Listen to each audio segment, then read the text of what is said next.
Certainly want to welcome you to Los Angeles. We are back in a big way. We've got 3 fights. And the main event, the Towering Inferno, Sebastian Fundora, taking on Carlos Ocampo. You're coming off that epic fight with Erickson Lubin. I feel like I proved that I'm an elite fighter as well.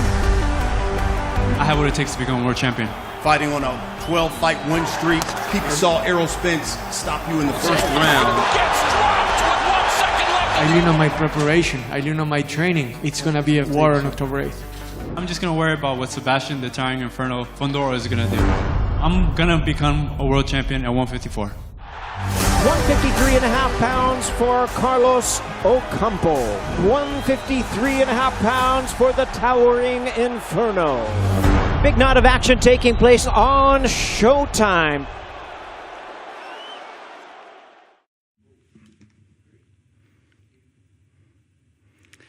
Welcome in. Your fight night begins now. My name is Brian Campbell. This is Luke Thomas of Showtime's digital combat sports series, Morning Combat. And welcome to the Showtime Championship Boxing Countdown Show. We've got preliminary fights. We've got good action leading up to, of course, the start of tonight's Showtime Championship Boxing triple header, 10 p.m. Eastern on Showtime. And a super welterweight main event as Sebastian Fundora defends his interim WBC title against the red-hot Carlos Ocampo. Luke Thomas, we got a triple header on the main card, but we've got a triple header in prelims that we're going to get to. The action's going to be live, Carson, California, the Dignity Health Sports Park.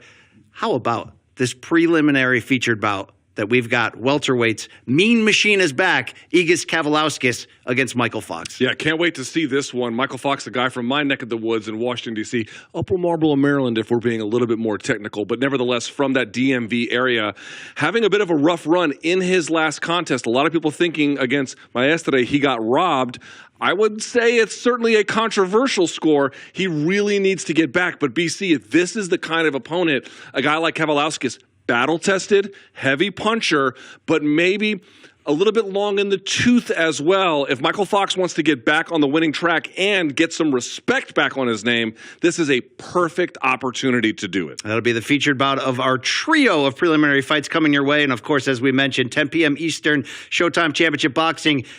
Get ready. Carlos Ocampo stepping in there against Sebastian Fundora. Quickly, Luke, this venue, it's about as good as it gets in boxing. It's known by different names in the past. You'll hear more now on the Showtime broadcast. Punch Bowl? Call it the Punch Bowl, the War Grounds, whatever you want to call it. There's just something special about putting Southern California and a tennis stadium with the fans right on top of the action. It produces boxing magic. I have to say, have you been to this facility? Absolutely. I have to say, this is on my bucket list. I've not actually been here yet. I've also, I'm slacking. I've not been to the Armory, as they call it, obviously in Minnesota. Minneapolis is becoming a boxing hotbed. It certainly is. There's simply no denying it, but this one is also an iconic venue in many, many ways, servicing boxing fans through a variety of action fights year in, year out, and I expect tonight will be part of that long tradition. Absolutely. We already know about Madison Square Garden. Barclays Center is in the east, but when you come out west, this is where it all goes down. It's where it's all going to go down this evening. We're just a few seconds away from the action kicking off this preliminary triple header. Can't wait to see. By the way, what goes there down. it is. You can see the headliner on the right of your screen there holding up the belt of his sister, Sebastian Fundora there. Not really warming up in the locker room. Of course, he's in the main event. He's got plenty of time. But still, I've always wondered, BC, you see it in combat sports a lot where you'll have teammates, you'll have brother-brother combo, sister-sister, whatever. Here you have a brother-sister combo.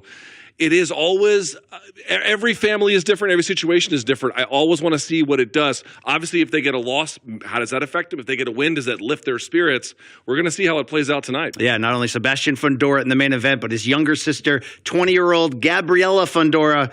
In just moments, will be stepping in for the 9th fight of her pro career in a 10-round women's flyweight bout against Naomi Reyes of Mexico. That's going to kick off our action here in just a second. Looking forward to what takes place here. So many great fights we've seen through the years. Will we see that type of magic in action again tonight? I got to say yes, knowing the history of here. And when you look at the fighters up and down this card, on our prelims, on the main card coming up at 10 p.m. Eastern, we should buckle up and enjoy what's to come. But we will start here, women's flyweights, 10 rounds. As you see, Naomi Reyes in the ring. With the Mexican colors on her shorts from the flag. 9-1 is Reyes, 5 knockouts. And there is unbeaten Gabriela Fundora, the southpaw, just 20 years old. You can see her brother behind her, 6'6", Sebastian Fundora. Samson Lukowitz, the promoter in there, a guy who's founded so many fighters. Manny Pacquiao would probably be #1 on his list in terms of fighters he's discovered. Well, I got to tell you, the Fundoras don't really give off traditional fighter vibes. I think that's a fair way to put it. I think it is. Without being disparaging. They just don't. They look like they're on their way to med school, more so than the Punch Bowl. But here they are, and they're good fighters. They're not on this card by accident, nor Sebastian in the main event by any sort of accident. Gabriela Fundora, just very early into her career, has already made a bunch of noise. 8-0 with 4 KOs. Turned pro in July of 2021, and here we go. Pro fight number 9 on her career. 10 rounds in the women's featherweight division to kick us off. And Luke, I had a chance to talk to Sebastian Fundora, Gabriela's older brother, who will be in the main event tonight. He said, brother, sister, very competitive. You got similar styles. Similar body types relative to their opponents given the weight class, if that makes sense. She also, obviously, I don't know if it's, exactly the same kind of dimension difference relative to where she's competing, obviously, here at flyweight. But you can see she's tall. Southpaw, that's going to be interesting to see if there's any, obviously, the lead foot always comes into play whenever you're talking about a southpaw versus an orthodox fighter. Also, something to pay attention to, unfortunately, a clash of heads common with this setup. Gabriela Fundora, an 8-inch height advantage over Naomi Reyes here, and good work to the body early from the tall, lanky southpaw. We sort of teased off the top here, the Fundora family, they are a boxing family, come from Florida, settled in the Coachella Valley area in California. They fight in a very Mexican-American, fan-friendly style of coming forward, letting their hands go. Sebastian said his sister Gabriela, a little bit more of a boxer, a little bit more scientific, but when it goes down, Luke Thomas, the Fundoras will let their hands go. Yeah, I would suspect that when it comes time to bite down on the mouthpiece, she could join her brother in that regard, but already you can tell much more of a jabber, much more about maintaining distance, using that reach. It's funny, Sebastian doesn't fight tall. You can tell. Here you see, obviously, her opponent, Reyes, trying to take the fight to her on the inside, but it looks to me like Fundora doesn't want to play the same kind of game as her older brother. Both Fundora siblings trained by their father, Freddie Fundora. Had a brief pro career, raised his kids largely in a boxing gym, and their older brother was a pro, went 12-0 before retiring 5 years ago. And now we see the two of the younger Fundora siblings. Reyes already reaching. Also, let's pay attention to that lead hand battle and who gets the high hand and then uses that either offensively or defensively for whatever they want to set up. But you're looking for high hand in those circumstances. 1 round in the books, 10-round bout here in the 126-pound division. First scheduled 10-round bout of young Gabriela Fundora's career.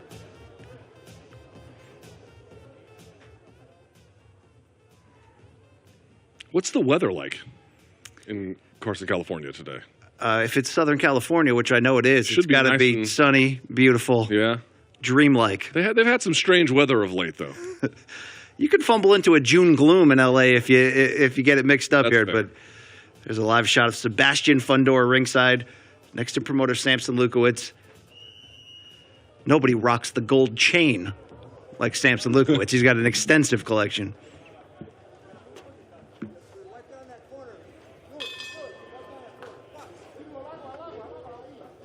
All right, here we go. Tonight marks the 3rd appearance for Gabriela Fundora in this venue, the Dignity Health Sports Park. And just her 9th pro fight. One thing Sebastian Fundora told me about how their father, Freddie Fundora, teaches them is they may give up that height and reach advantage when things get hairy in the ring, but the torque, the leverage they can put on with those long arms, especially digging to the body, can certainly be a factor. And you're seeing that early in Gabriela Fundora's focus with that left hook down low. And I would actually argue on top of it, that right check hook. You see it twice there now. And Reyes went into a different stance there. I don't know as a consequence or she kind of got pushed into it. But that check hook and then that left to the body has been money thus far for Fundora. Well, look, Reyes is aggressive. She knows she's got a huge disadvantage when it comes to height and reach, but looking to get inside. One thing Gabriela has not done as of yet is really establish that jab as a weapon. If you wondered, Reyes' recent history, 5-fight win streak she brings in tonight since the lone loss of her career, a decision defeat in 2018. That's where you want her, right there, right there. Still kind of early. It looks to me like Reyes has a little bit more pop, but she's also positionally running into more punches as well. But that's not in any way surprising. Look at who's taking center and then waiting for the other opponent, sort of bull and matador, to come to her. Reyes flirted with the southpaw stance briefly to give Fundora a different look, and she ate a left cross on the money as the action continues to pick up here in round 2.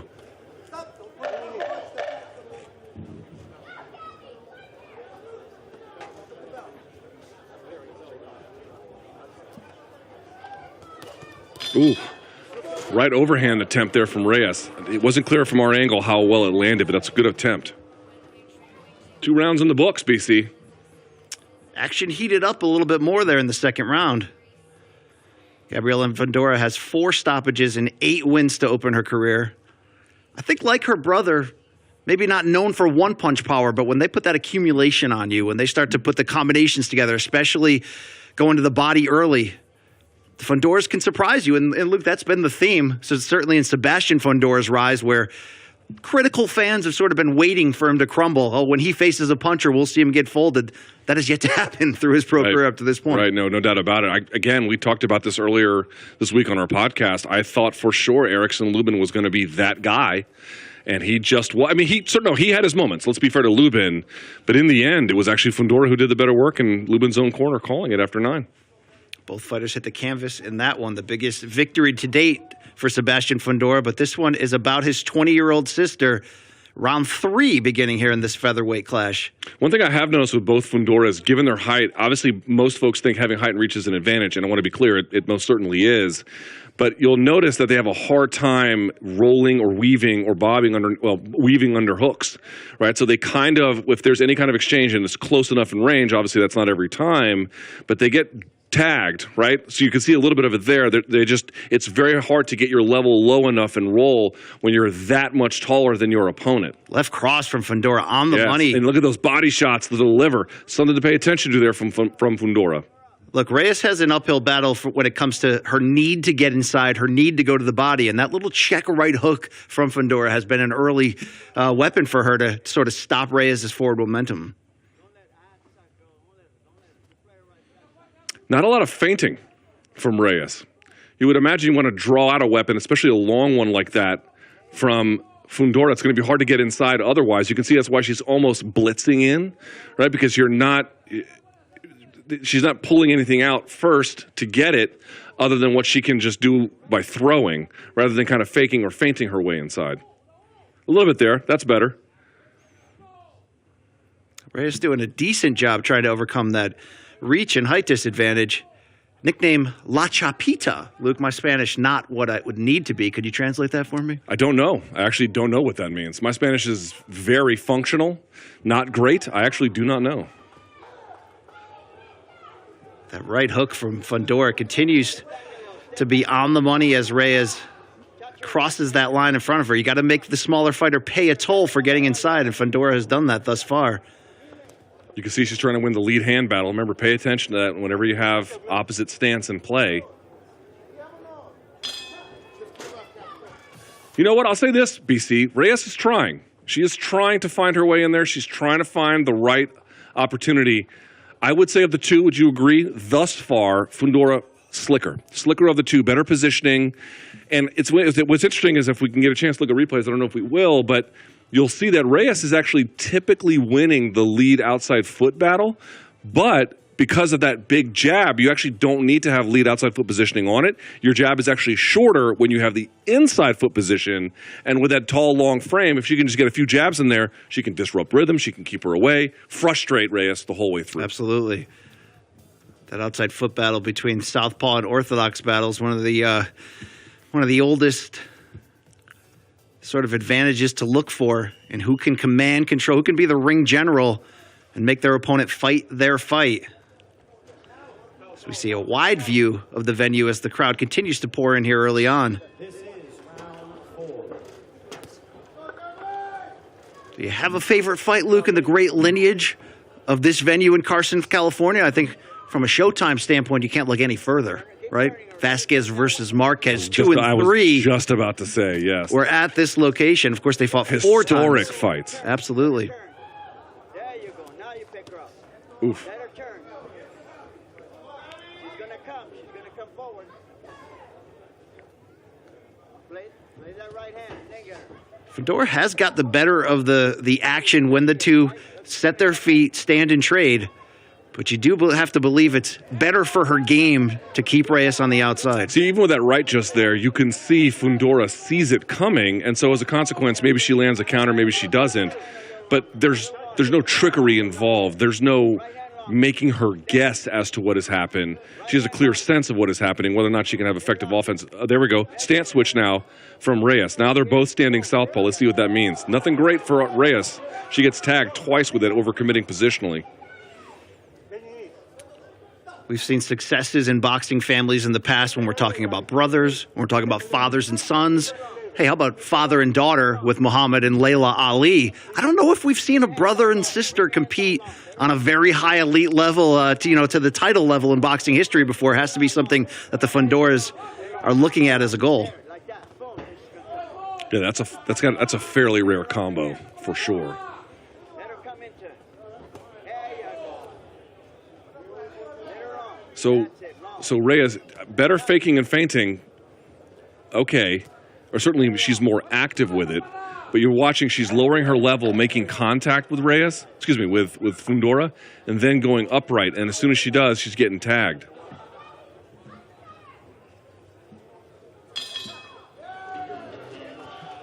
Four rounds complete.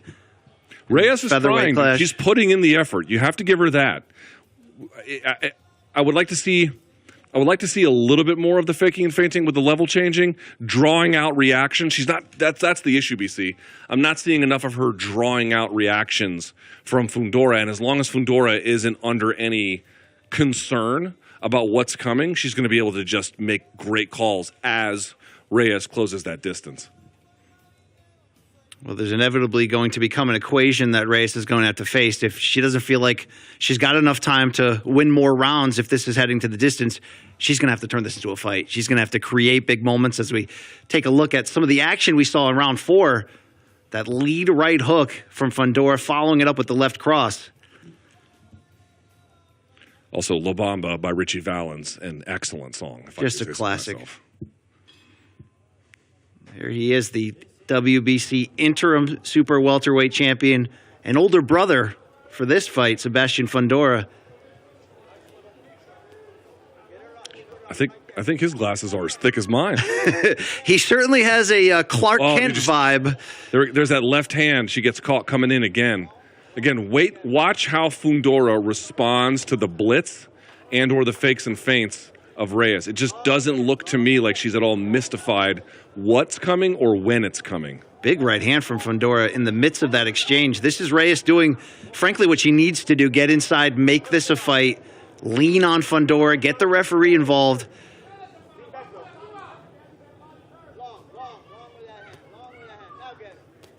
See that? As soon as she comes in, Fundora leans back, check hook, left straight. It's certainly been target practice for the most part when Reyes crosses that line, but when you're facing an opponent that big with that big of a reach, you do have a large midsection to go after to the body. I'd like to see Reyes step up her output in that regard. Fundora literally did the big brother, little brother, in this case, big sister, little sister writ, where you put your hand on top of their head and then guide them in as they close the distance. They switch stance again. A second big right hook from Fundora, catching Reyes as she steps forward. It looks to me like when she switches stance, she's trying to find an opportunity for an overhand left. You can see the right hand of Fundora a little bit low, relatively speaking. But yeah, every time she charges, there's just a step back in the pocket or an angle change or both. Oh, nice 2-1 there. Reyes briefly squared up there and led with a lead left hook that did find the mark. Let's see if she can do more of that. This is a strong round for Fundora, for sure. There's that southpaw stance, and every time Fundora is getting off at an angle and then catching Reyes as she's sort of like leaning over her skis. Halfway there in this featherweight tilt, 5 rounds in the book. I mentioned this is the first time Gabriela Fundora scheduled to take on the 10-round distance. Look back here on round 5. This has been the theme of Fundora's greatest success. Reyes looking to duck in, try to get inside, but as soon as she crosses that line, she has been met with clean, hard, accurate shots.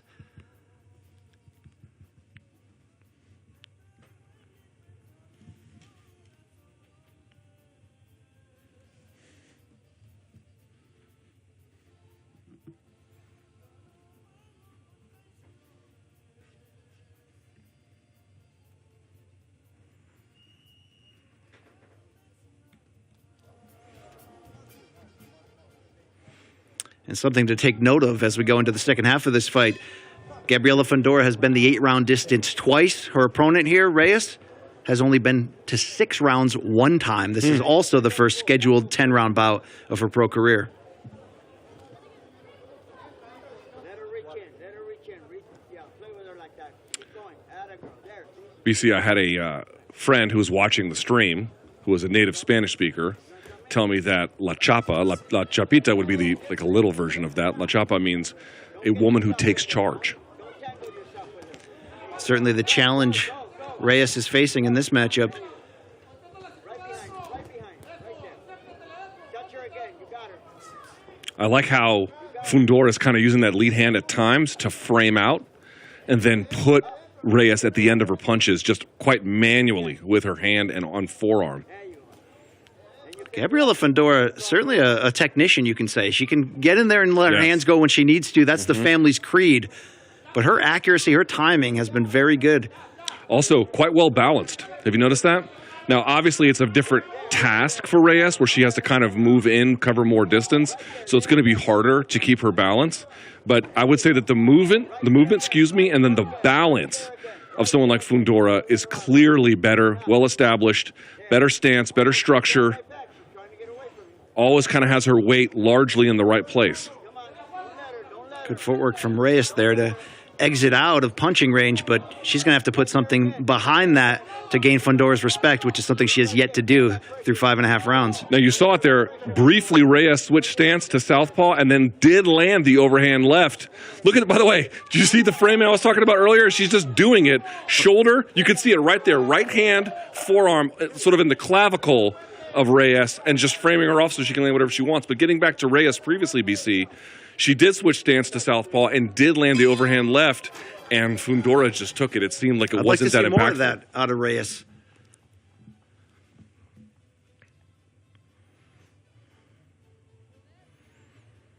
These rounds are short, I got to tell you. 2-minute rounds in the women's professional I prefer it be 3. I really do. I think it's time. 3.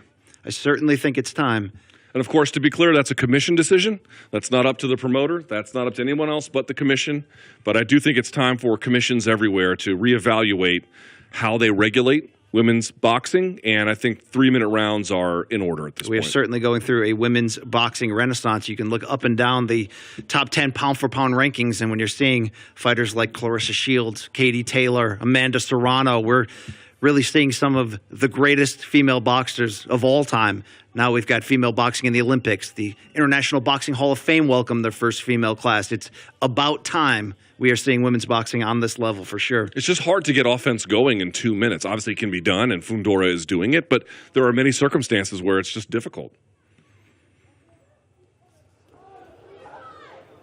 Round 7 between featherweights here. Reyes going southpaw, stepping up the offense, Luke. Yeah, a little bit. Trying to switch stance into distance closing.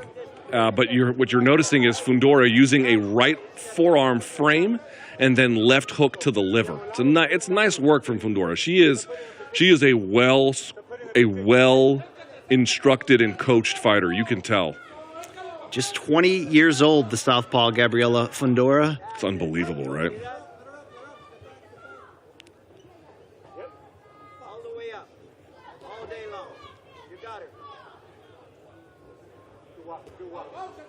The thing about the Fundoras is if you test them, they've certainly got the power to stand and trade with you, but they've got the chin up to this point. Still early in Gabriela's career, but Great jab. And again, there's that left-handed stance now. Let's see if she throws the overhand. Reyes does. Let's see. There it is. You saw it, but Fundora was ready for it the entire time. Fundora wound up with that looping right hook, right on the money once again. If Reyes can't hurt Fundora, if she can't muck the fight up, this is looking like we're seeing a consistent pattern here as we push closer to that 10-round limit. Yeah, candidly, I'm not sure if I've seen a round yet for Reyes. Good two-way action here on the inside. Referee letting them fight.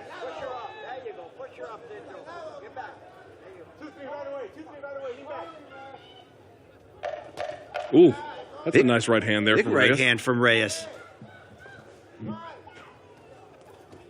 You know what? Reyes has her moments. I think one of the issues, BC, tell me if you agree, just having a hard time capturing sustained offense, right? The big shots are there on occasion for sure, but not really able to put a good 30, 45-second effort together. And in a 2-minute round, when you've really got to try to impress those judges, as we look back at the action of round 7, good combination punch in there from Fundora, but she did eat a clean shot in between as the action picks up.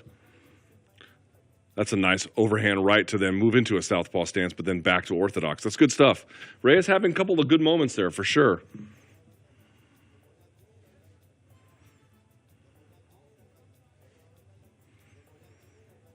Reyes, a native of Mexico, her 11th pro fight, 9-1, 5 KOs, and that one blemish on her career in 2018, lost a 4-round decision to Marianne Salazar in her home country of Mexico. Tonight does mark the U.S. debut for one Naomi Reyes. That's a tough debut.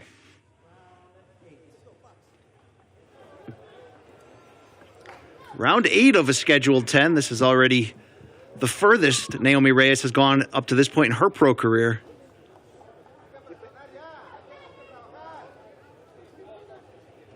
There you go. Keep that little pressure at your distance. Keep that little pressure there. If there's one critique from Fundora, she's used her jab defensively to keep Reyes away. I'd like to see her use it more offensively. I'm always going to say that, though, about a fighter, especially one with the length and reach that the Fundoras have.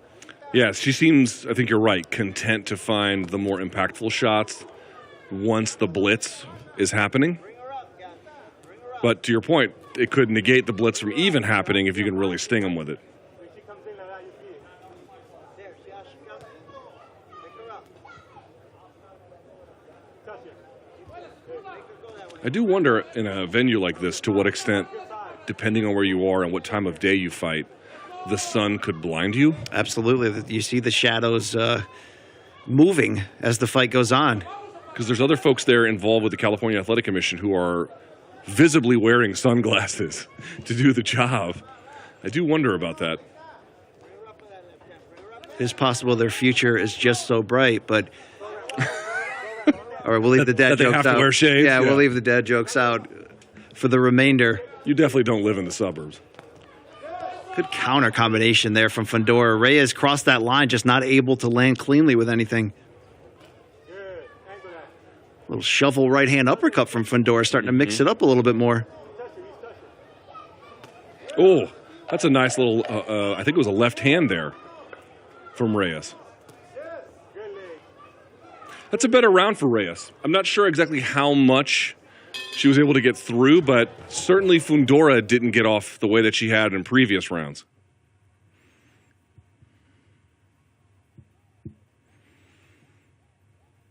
Let's take a look back at the action here in round 8. I love Reyes' aggression.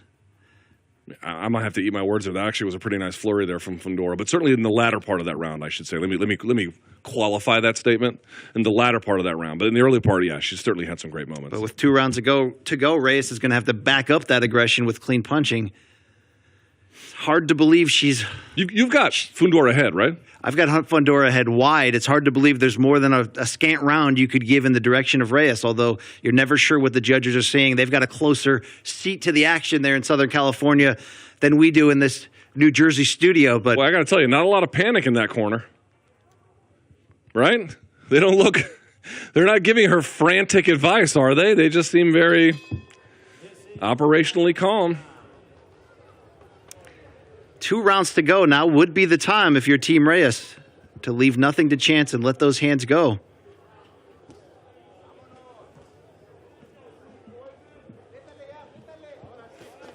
Right hook left to the body there from Fundora.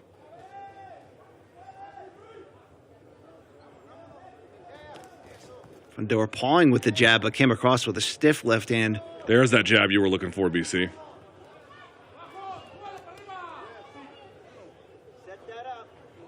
I like how Reyes fought on the inside to avoid the referee separating them. That check hook is money for Fundora.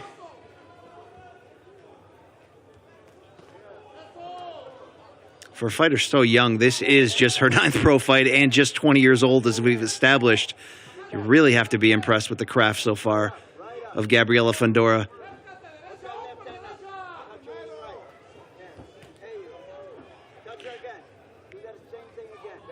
She does make Reyes pay for the real estate each time out. Typically, yes.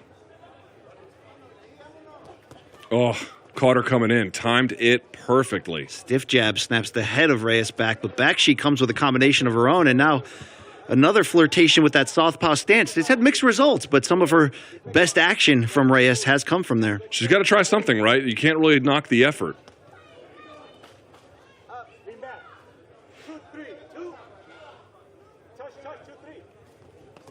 Oh, overhand right to close the distance from Reyes, but then she eats a right hook on her way. There's another one she eats.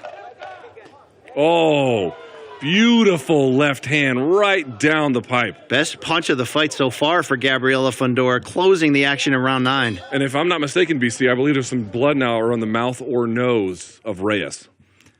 The damage and accumulation starting to add up as we head closer here to the final round. Look at the corner there of Reyes. They don't look like they're trying to rally a fighter who might be down on the cards, do they? Seems calm. Right? They know their fighter. I mean, obviously, listen, panic is not what you want either. I'm just saying, for a fighter who might be down heavy on the cards, you don't see the kind of competitive alarm that you might ordinarily. That's just me being an observer. I'm not. They're not going to tag me in, BC, to go and do the job for them. I understand that. Let's take a look back at some of the action from round 9. Good clean left cross from Fundora. Off that frame. I keep going back to it. The framing of Fundora really playing a very key role. If she can get that right forearm on the clavicle / sort of neck and shoulder area of Reyes, she can do damage. And this has been a little bit of a liberal referee job. At times, Fundora's been holding. She's been holding with one hand, punching with the other. Yeah, I wouldn't call it dirty. But yes, I've definitely seen, to your point, heavier enforcement. Reyes is going to go. The time is now. Final round. This 126-pound clash.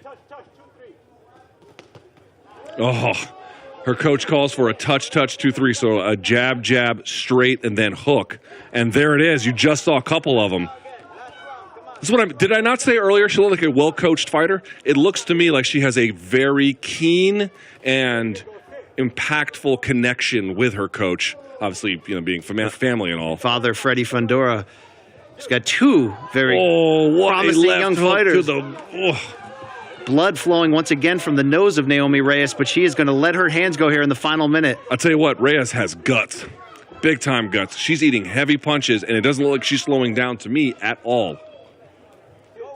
This is the U.S. debut for Naomi Reyes. And this is the time to let that right hand go. See if she can create some drama in a venue that, frankly, is known for it. Oh.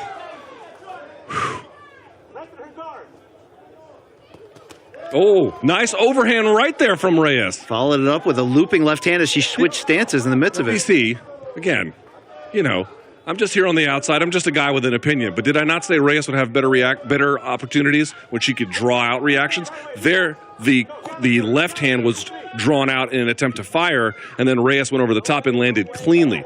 Credit to her for landing. Credit to Fundora for having it seems like a pretty good chin. Final seconds here in the final round, and they go the distance. 10 rounds in a spirited battle for what it was. They absolutely went for it. I will give credit to both fighters. I think both did what they could do given their existing abilities and skill sets. It just seemed to me that in the end, Fundora, much better about managing distance, much better about anticipating attacks, much better about following through on responses, in large part not accepting huge damage. Look at that left hand. Oh, just a brilliant shot from Fundora. See some of these pictures from round 10. Reyes tried to rally the best she could. Landed a few clean shots of her own, but you saw that head snap back. When Gabriela Fundora commits to those power shots, she found success. And look, her brother Sebastian, 24 years old, making big noise in the 154 men's division pound, But Gabriela Fundora at featherweight, just 9 pro fights, she could be a problem when you're talking about that size mixed with that pedigree and that technique. Also, they're showing little girls in the arena. Let me just tell you, as a guy who also covers other combat sports, if you want women, or more women, I should say, to come to your event, put them on the card. Put them on the card. And sure enough, you will bring in a wider swath of all different types of people, which is ultimately what makes boxing better, is when you can just grow the audience. There's her enormous brother. I mean, you see the 6'6" Sebastian Fundora, and I can't believe he told you he can't dribble. That is really surprising. I imagine him windmill dunking over the competition, but he told me that's quite the opposite. He's trouble dribbling a ball, but I think he's found a profession where he's not going to need the hardwood in his future, as his younger sister, Gabriela, makes the rounds, receives love from the Southern California crowd. Gabriela was 9 years old when the family moved from southern Florida to the Coachella Valley in California. Now, we haven't heard the scores yet, but Fundora is clearly anticipating a result where she gets her hand raised, and I think rightly so. As you see Naomi Reyes in this U.S. debut, she showed out what you'd have to say to the best of her capabilities. Let's not forget the 8-inch height disadvantage, and certainly much longer in reach, it seemed. To boxing, we go to the judges' scorecards. Judge Patrick Russell sees the contest 98-92, and judges Ivan Guillermo and Ralph McKnight both see it 99-91. All 3 judges in agreement for your winner by unanimous decision, and still undefeated, Gabriela Sweet Poison Fundora. So really just 1 or 2 rounds, basically, the judges could find for Naomi Reyes. A spirited effort, as we mentioned. Certainly not one where she lost for a lack of effort. Or, BC, I'll give her credit. It wasn't like she tried the same thing over and over and over again. There were a series of different attacks, but in the end, the biggest problem to me, she just couldn't close the distance in a way consistently enough to find, again, a sustained amount of offense. Well, look, if there's good news for Naomi Reyes, are you going to be able to find this many 5'9" women's featherweights with that type of reach that can do that to you? No. Right. She showed out the best she could in her U.S. debut, but it's now a 9-0 start to the young career of Gabriela Fundora. And if you had the Fundora sibling parlay, you have scored 1/2 of it as we head closer to tonight's main event, the triple header Showtime Championship Boxing, 10 p.m. Eastern and Pacific on Showtime. And if you're watching this stream and wondering, how do I get Showtime? You right now can go to Showtime.com and get a 30-day free trial. The next 3 months after that, how about $3.99 a month? Not a bad introductory deal to catch world-class boxing, mixed martial arts with Bellator MMA, and so much more. We'll see if Sebastian can hold up his end of the bargain as he welcomes Carlos Ocampo in tonight's main event. But we're just getting started here at Dignity Health Sports Park in Carson, California. 1 fight down on our Showtime Championship Boxing countdown preliminary card. By the way, if you're Sebastian Fundora, you got to be happy, right? If there had been some kind of vicious knockout of his sister, which again was whoa, let's. No, I'm saying that would have been unlikely. But boxing is crazy. Crazy things happen. That would have been potentially not a derailing moment, a destabilizing one, I think might be the word. But no, not at all. His little sister looked fantastic by and large, won by a clean sweep on the cards. That's got to put him feeling like he's got the wind at his back here tonight, at least a little bit, right? No question about it. We'll be heading to the men's featherweight division up next in an 8-round tilt between Ukraine's Viktor Slavinsky and Edward Vasquez. But if you're looking ahead, we do have tonight's triple header, as mentioned, 10 p.m. Eastern. It's not just Fundora Ocampo in that main event for the interim WBC super welterweight title, but how about the interim middleweight title in the WBC at stake when Carlos Adamas takes on Juan Macias Montiel? And Luke Thomas, we know Montiel's name from seeing him in his last opportunity, a title shot. He came up empty against one Jermall Charlo, but boy, did he show out as a heavy underdog. And I didn't think he was going to look as good as he did. He brought the fight. There's just simply no denying it. He brought the fight. So this is a contest where I guess we'll have to see exactly what Adamas has at this stage in his career. I think it's a fair way to put it. But certainly Montiel, whatever else you thought about him, he really, I think, I would say in that one, he raised his game relative to the challenge itself. So let's see if he can do that again tonight. Took Jermall Charlo's best punches in that fight, kept coming forward. Definitely, sometimes there can be a moral victory in a defeat. It gets your name out there, it gets your reputation out there. We now look at Juan Montiel differently from that one. And of course, the opener in tonight's triple header. How about a super flyweight title rematch as Argentina's Fernando Martinez, who upset Philippines' Jerwin Ancajas earlier this year. They're going to do it once more. 12 rounds for that IBF title. A lot of talk back and forth between the two, but we didn't know a ton about Fernando Martinez from Argentina coming into that one. But 14-0 with 8 KOs. He was a 5-1 underdog earlier this year, and he won a wide decision against a fighter who's promoted by Manny Pacquiao, has an exciting style, but it has more than twice the amount of overall professional experience as well. No question about it. No time for rest here as we get set for our second bout on tonight's countdown preliminary card.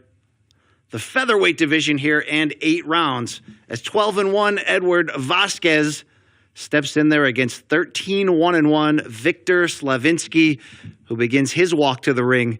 You see the flag, the colors of the Ukraine behind him. He now fights out of Los Angeles.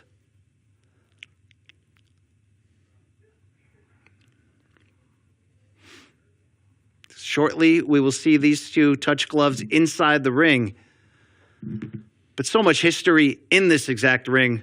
You're talking about Israel Vasquez, Rafael Marquez, fights 2 and 3 of their 4-fight trilogy, or 4-fight all-action rivalry, excuse me. But how about Lucas Matisse against John Molina, another Showtime classic, fight of the year a few years back, a brutal back and forth. How about Ruslan Provodnikov versus Timothy Bradley Jr.? Forget about it. Forget about it. Many classics in this one. DraftKings Sportsbook. Our 3 judges ringside are Rudy Badagan, Ralph McKnight, and Patrick Russell. As I mentioned earlier, BC, obviously the ring announcer is not under any obligation to, in terms of competitive requirements, but wearing the sunglasses. Now, as you can see, if you look closely, the shade now covers almost the entirety of the mat of the boxing ring, so it's just covering the ropes. But if it looks like if you're in the corner where the referee is, depending on how the fight goes, still could be an issue with your vision. I do wonder about that. Here is Edward Kid Vasquez. And now introducing his Edward Kid Vasquez. in the blue corner, wearing the black with gold trim. Just one defeat in his career, and that one a very controversial one in his last bout. Lost a split decision over 10 rounds against unbeaten Raymond Ford. That happened in January of this year. Vasquez wanted a rematch, didn't get it. So now he comes back and looks to show out here against Viktor Slavinsky. And of course, the aforementioned ring announcer Miguel Flores with the shades.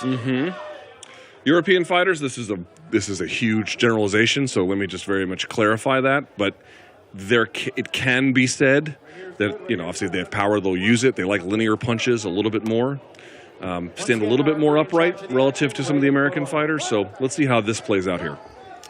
Slavinsky, 32 years old, did have a decorated amateur career in the Ukraine.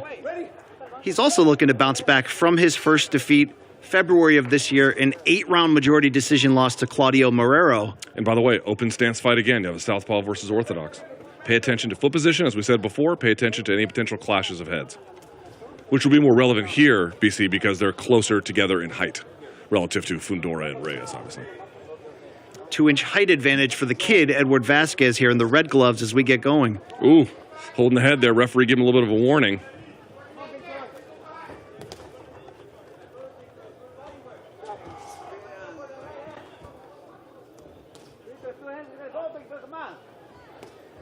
Slavinsky jabs to the body. It's certainly been a focus of his early on. And getting off at an angle at the same time, not going in and straight back. Turning while he does it.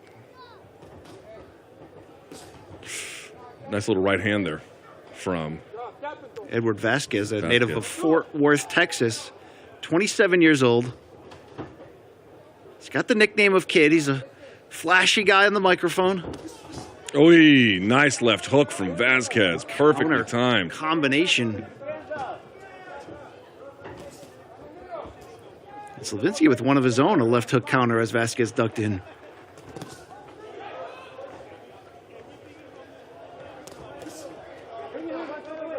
See Slavinsky with the colors of the Ukraine flag, the colors of the Mexican flag on his trunks. He's a regular in the gym of Leo Santa Cruz in Southern California. Santa Cruz, you can see through the ropes there in the crowd tonight. Multi-division world champion.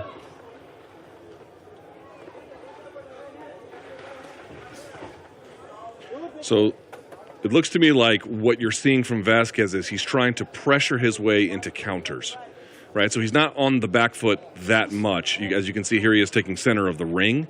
But what I think he is trying to do is to pressure or take advantage of the pressure from Slavinsky to then counter him, right? So either accept the pressure and counter or create your own pressure, force the counter, or I should say force a response and then counter him.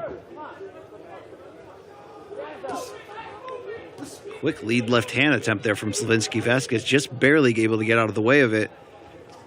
I mentioned Vasquez had that first defeat of his career, a controversial one to open this year, but he did come back in July, took an 8-round decision from Jose Arguel. Here we are back here. By the way, Vasquez mightily trying to keep his back off the ropes. Now, he found himself here, but you can see he is always trying to angle off to not do that. I bet that they have done some tape study and found that it would not be good for him to spend a lot of time along the rope line. It usually never is, but there are exceptions. Round one in the book here, featherweight scheduled for 8 rounds. Looked to me like Vasquez got a little bit better of it. But again, you just never know with these judges how they see it, what they looked at, what sounded impactful to them, what they remember. It just seemed like Vasquez got the better of the first round.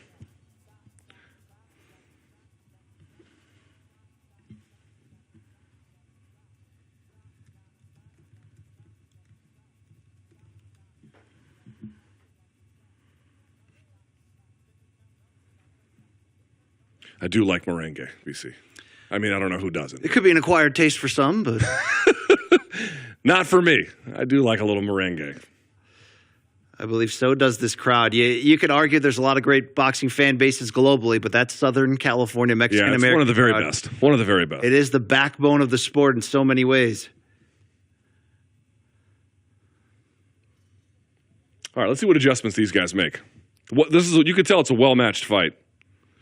Nice left hook from Vasquez. Combination from Vasquez. He missed the first two, but that sweeping left hook on the money. Action starting to heat up there. Vasquez with another stiff shot. Vasquez is finding the mark early in round two.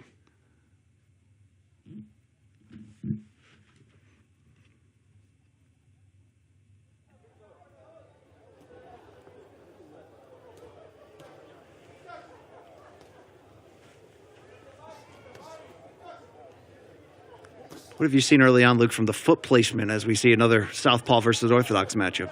Well, I mean, there's a couple things you got to remember. Like the general rule, I want to put it that way. The general rule is that it's better to have lead outside foot position. What you're seeing here is, by the way, you're seeing lead right hands from Vasquez, which he's using sometimes to stance switch and then clinch. So that's kind of interesting.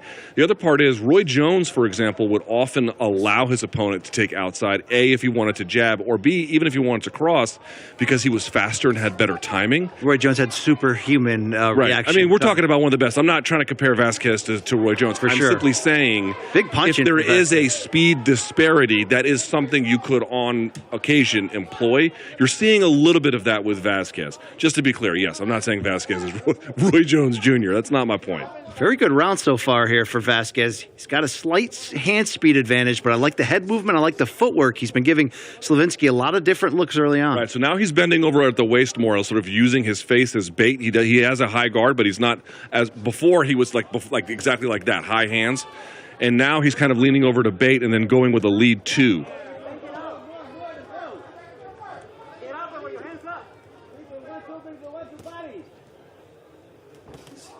Oof. Uppercut just missed. Excellent trunk movement from Vasquez as well. One of the practical effects that folks just never really talk about. Oh, I think that's a slip, not a knockdown, just a slip. One of the practical effects of missing as much as Slavinsky is, one, I suppose it could be demoralizing, but the other part is it actually makes you tired to miss that much. It's actually a lot easier on your cardiovascular conditioning when the punch lands through. It requires something in terms of balance and execution when the punch has to continue to travel and then you have to draw it back. Slavinsky having a problem keeping his footwork here. The referee Ray Corona rightly calling that a slip. This round has gotten away from Victor Slavinsky so far. Yeah, the first round was much more competitive. This round is a nice round for Vasquez. Drawing out, look at him drawing out counters again. Oh. Good combination. And then punch. angle change after the throw as well. Very good job from Vasquez. Well, he's a skilled fighter. This is a great contest. Slavinsky hardly out of it, by the way. He's still in there throwing with malicious intent. He's just having a hard time finding the guy. See what type of adjustments both camps can make in the corner here. 2 rounds in the book in this 8-round featherweight tilt. Let's see some of that action from round 2. That left hand. Wow. Used the right to help him close the distance all the way through. Upon review, Ooh. Ray Corona could have scored that a knockdown. I mean, it looked like a slip in real time. I don't know. Maybe not. To your point earlier, you see some shades in the crowd. You see others covering their eyes as the sun continues to move as nightfall approaches in Southern California.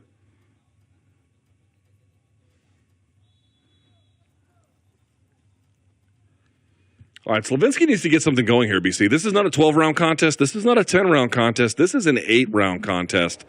It's not that he's down a huge amount. We're only in round 3, but it looks like from a technical standpoint, he's got his work cut out for him. You have to like the craftiness of Vasquez. Opened with a lead left hook. Footwork was there right away to get out of punching range. Man, Vasquez is standing right in front of him and either ducking, dodging, or covering just about everything Slavinsky can throw. He's parrying those shots beautifully, although Slavinsky, you can see here in round 3, we needed an adjustment. We needed a change. He's coming out busier, but he is getting countered clean.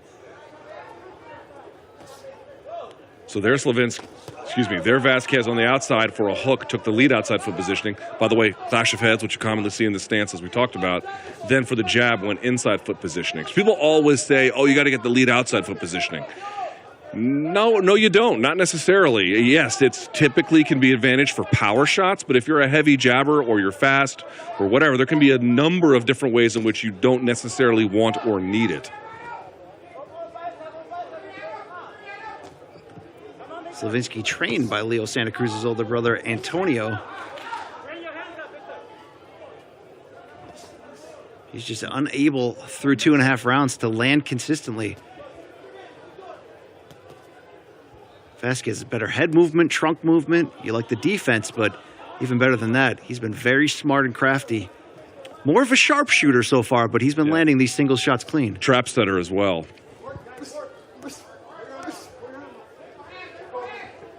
I like how they fought out of that. Yes. That's a nice little shot there from Slavinsky.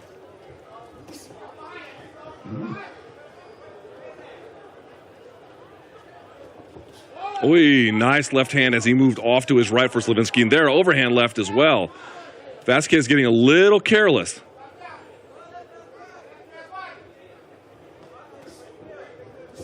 You see just the 3 knockouts in the 12 victories thus far for Edward Vasquez, but he's been landing the more effective shots that have visually moved Slavinsky at times. I will say this is a better round, though, for Slavinsky, relative to the first two anyway.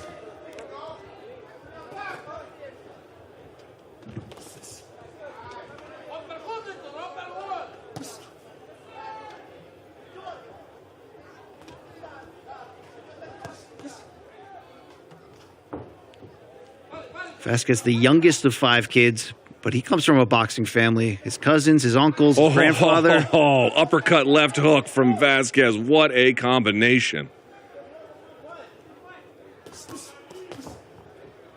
That may have won him the round, BC. That was the best punch of the round, or best 2 punches anyway of the round, by either guy.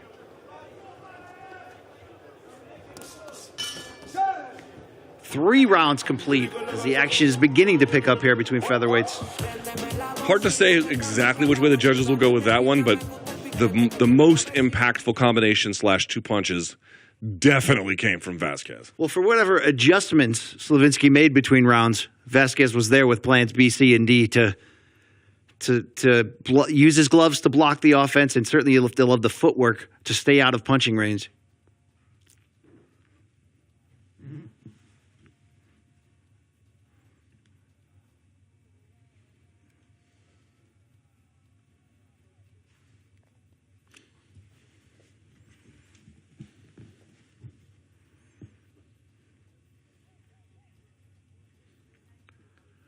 BC, I just got to say, there's a guy in the back who's got a jacket tied around his neck, you know? Been to a fair number of boxing fights. Don't know if I've seen that. I've definitely seen that in France. Not sure if I've seen that at a boxing fight before. That's definitely a slip. I don't know if it's definitely, but it seemed to be a slip for sure. Ray Corona once again rules that a slip. Slavinsky having trouble with that footwork and stance, staying upright when he's in the center of the ring. But he's going to have to let his hands go and work his way back into this fight. A better round 3, as we mentioned, for Slavinsky. Not sure if it was enough to garner the respect from the judges. I will say one thing that's keeping Slavinsky in this fight, he's definitely the busier of the two. That's better. And so the more he's able to throw or jab and paw, the more that it puts a guy like Vasquez on the point where he's going to be defensively shelled or just unable to get the throw going at the time he wants. Now, as you can see, he's also intercepting, but as a general rule, that volume does pay some dividend. Slavinsky has been the 8-round distance twice, but it came in his last 2 fights. For Edward Vasquez, he's been 8 rounds twice. He's been 10 rounds once in that controversial defeat. But Edward Vasquez, a big endurance athlete, runs half marathons and says he gets stronger in the second half of fights. We'll see if that's true tonight, if it gets there.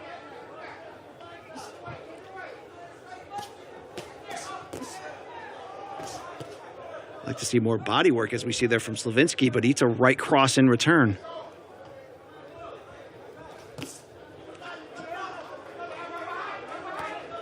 I mean, I know I sound like a broken record on this. And to be clear, Slavinsky is a very good fighter. Just not a ton of fakes and feints. He just looks like he's trying to find the right moment to throw. And so when he does, then Vasquez knows what's open based on what he's throwing, and then he's countering the other way. Vasquez now walking him down. Good combination. Yeah, remember, Vasquez was a little bit more in the back foot last round. This round, a little bit more in center. He's shown just through 3+ rounds that he can show you different looks, and he can make the adjustments based on what his opponent is giving him. But good lead right hand to the body from Vasquez, and then moves that trunk to get out of trouble.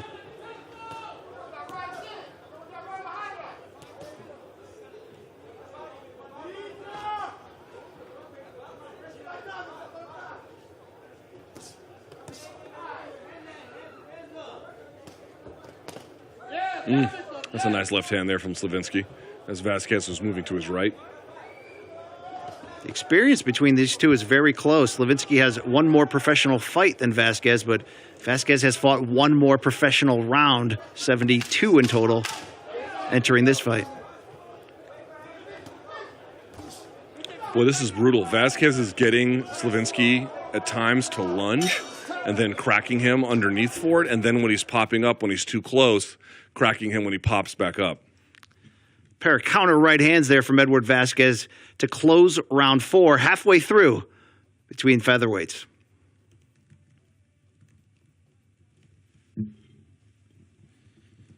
That's a nice right hand to the body.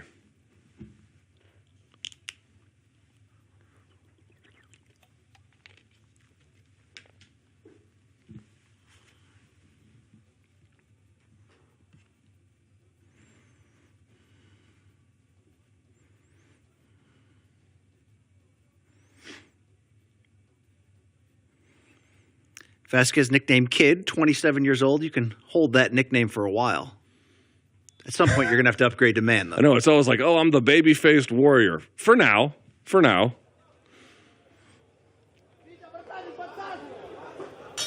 This is round 5. All right, here with the back half of this fight now. This fight is flying by, man. Good pressure early from Slavinsky. A left cross split the gloves of Vasquez.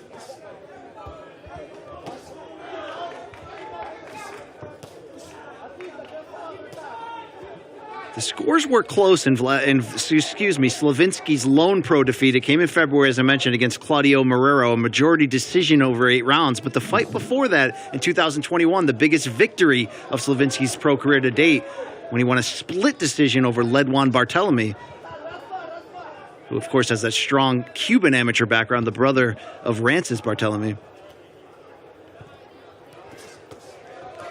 Had a very strange fight on that Danny Garcia card as well. No question. Good punching here from Slavinsky, letting his hands go. So busy that Vasquez just can't seem to get going. One thing we've started to establish here is if Victor Slavinsky is going to work his way back into the fight, it's going to have to be as the aggressor. By the way, Vasquez doing a great job just in general in this fight of either punching between punches with Slavinsky or at the end of Slavinsky's combinations. Oh, nice left hand.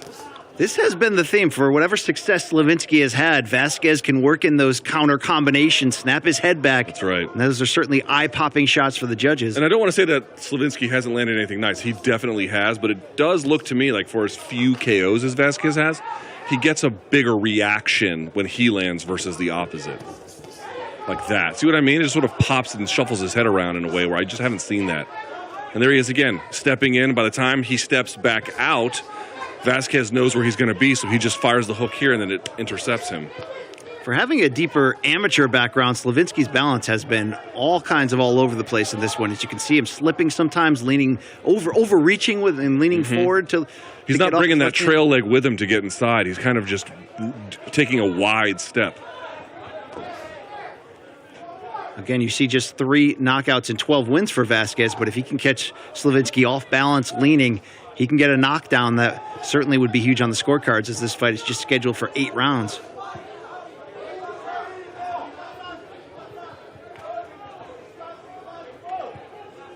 I will say this is an interesting strategy by Vasquez, walking him down, as you indicated earlier, BC.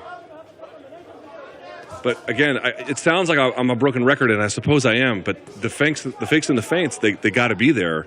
You have to confuse him. If they can just watch what you're doing and then like that left hook just time you, it's not elementary per se, but for a fighter of Vasquez's caliber, that's not a terribly difficult assignment. I have to wonder, though, if Vasquez was able to once again steal around just by landing some eye-popping, cleaner shots late. 5 rounds complete here in the scheduled 8.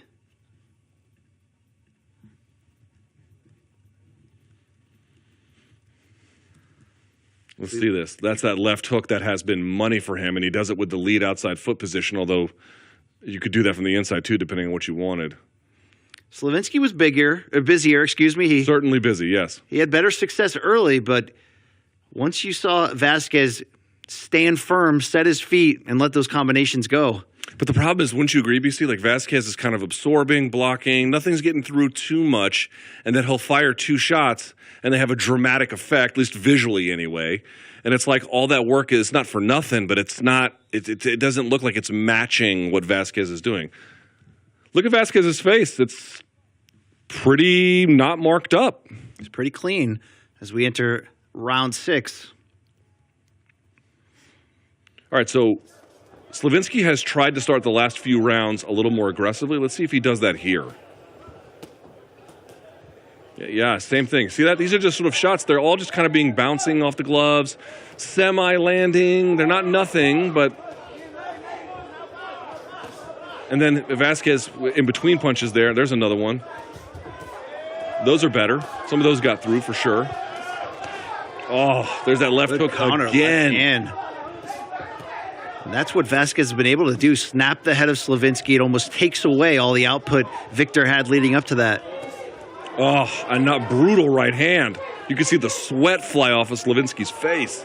Well, he is once again catching Slavinsky just a bit off balance as he's reaching for the shot. Now look who took command right away. Slavinsky comes out, tries to put on a little bit of volume.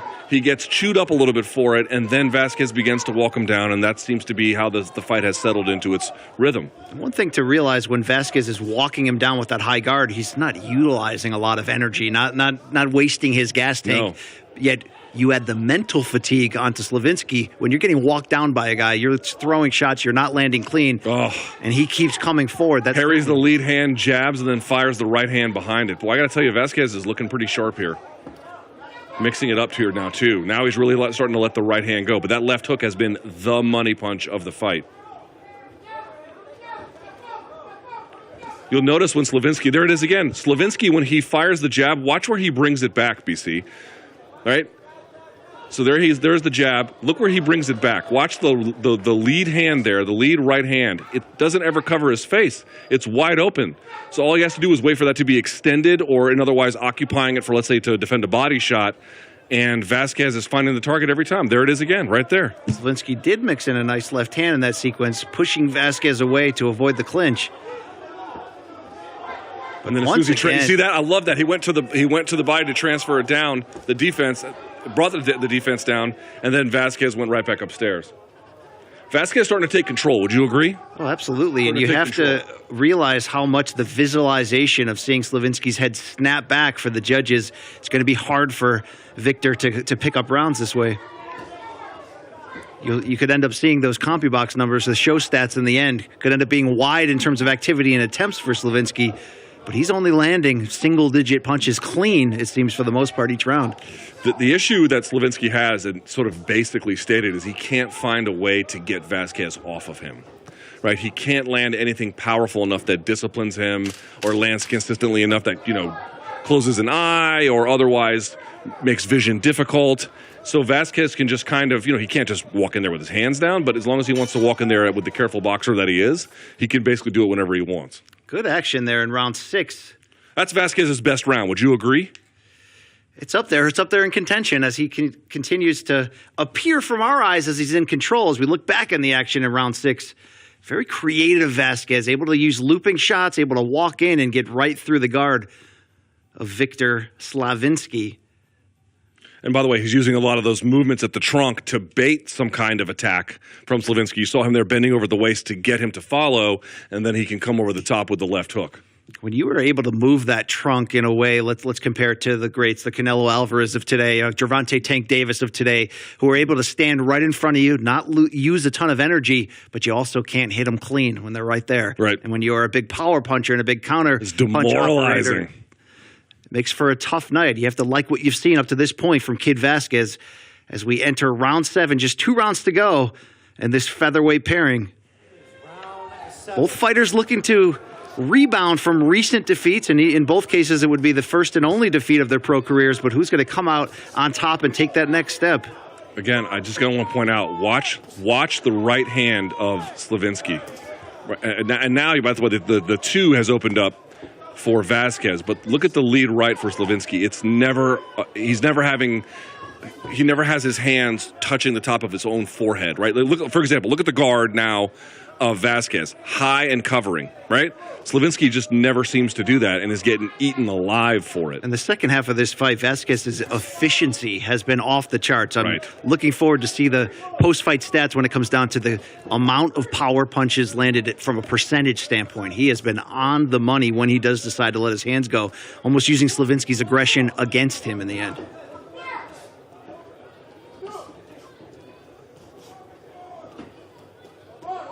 So that's what's interesting. You see Edward Vasquez's correlation between wins and knockout totals. He looks like a different fighter than that would indicate, though, looking at the numbers on paper. Yeah, that's right. And that you can't say he hasn't landed clean either. He has landed clean. I mean, I wouldn't call him a pure boxer. He throws a variety of things. When he needs to, he can walk you down. There is a lot he can do to offset, at least statistically, what has been a lack of consistent finishing power. Yeah, he's a bit of a tweener in that way. That's a nice right hand. Well timed.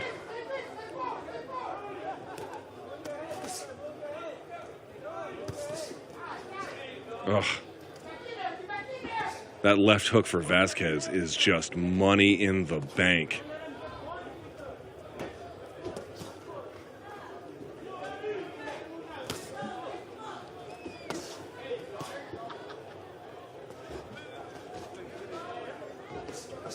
Slavinsky does have that one draw on his record. That came in 2019 against Angel Monreal, but that was only a one-round fight. Monreal suffered a cut on an accidental headbutt per California rules that night. That became a draw after one round. Most commissions, you'd see that as a no contest since it happened before the start of the fourth round.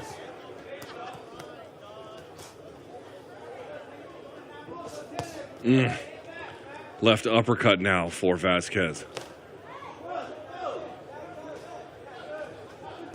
Slavinsky doing a lot of sort of poking, right? Prodding. Nothing super impactful getting through.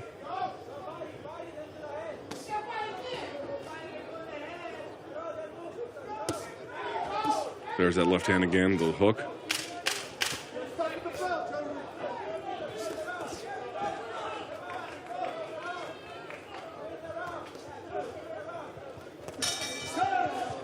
Seven rounds complete. It's been largely the Kid Vasquez show. Let's see what type of urgency we can see entering the final round from Team Slavinsky in the corner.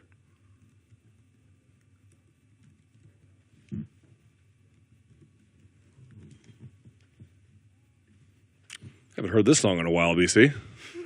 A little Despacito. Haven't heard this sound ever, so there you go.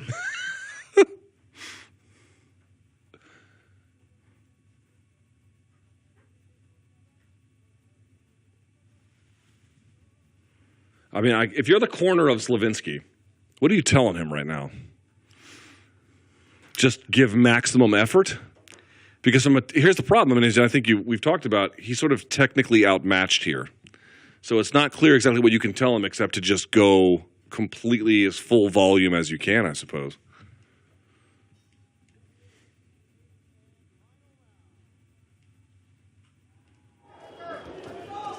And there he is, doing exactly that.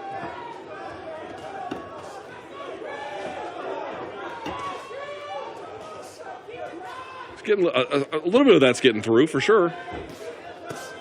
Oof. Counter right hand from Vasquez. He's never too bothered by the activity of Slavinsky. Yeah, he just kind of waits out the first 30 seconds, right?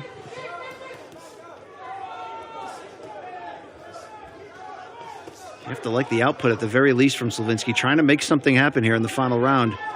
Looks like Slavinsky's left eye is a little banged up.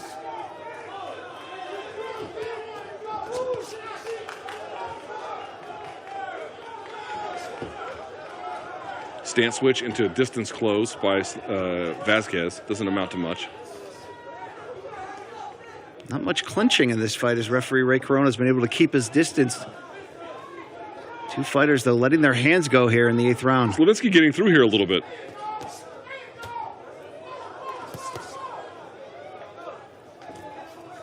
See the Santa Cruz family in the crowd cheering on their stablemate here, Victor Slavinsky.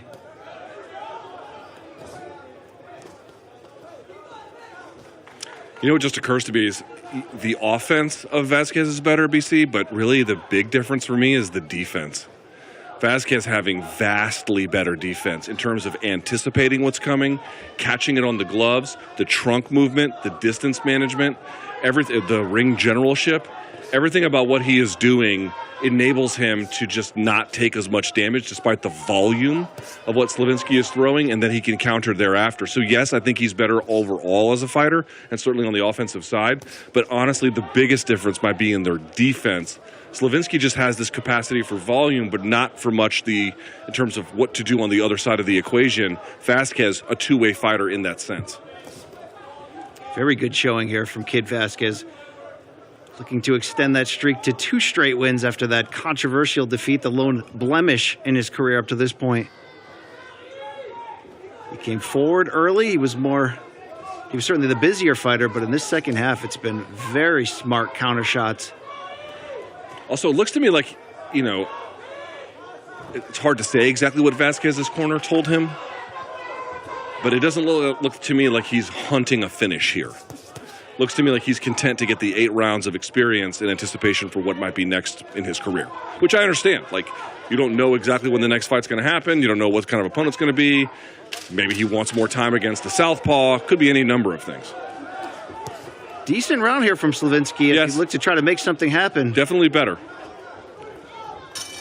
Reminds me a little bit of the Reyes fight with Fundora, where a little bit outmatched, but certainly not for a lack of effort. Certainly not for a lack of effort in the case of Slavinsky. 8 rounds complete here. Edward Vasquez, Victor Slavinsky.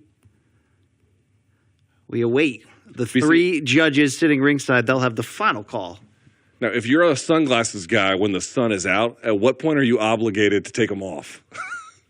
Because I feel like that's a tricky line, Unless you're a celebrity, in which case, I think in Southern California, everybody to some degree caters himself to be a celebrity. So I think I know, but that's not true. The rules are a little bit different.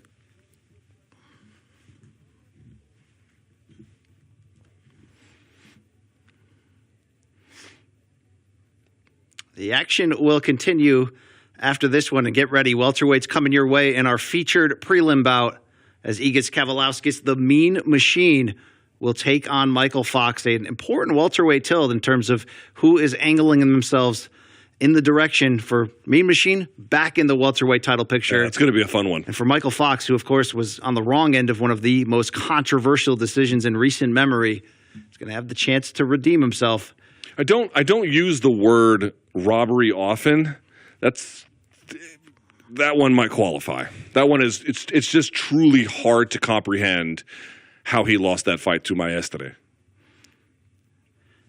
That fight took place in August of last year. We'll certainly get to that in a little bit, but now we wait the judge's decision here. Edward Vasquez, Victor Slavinsky.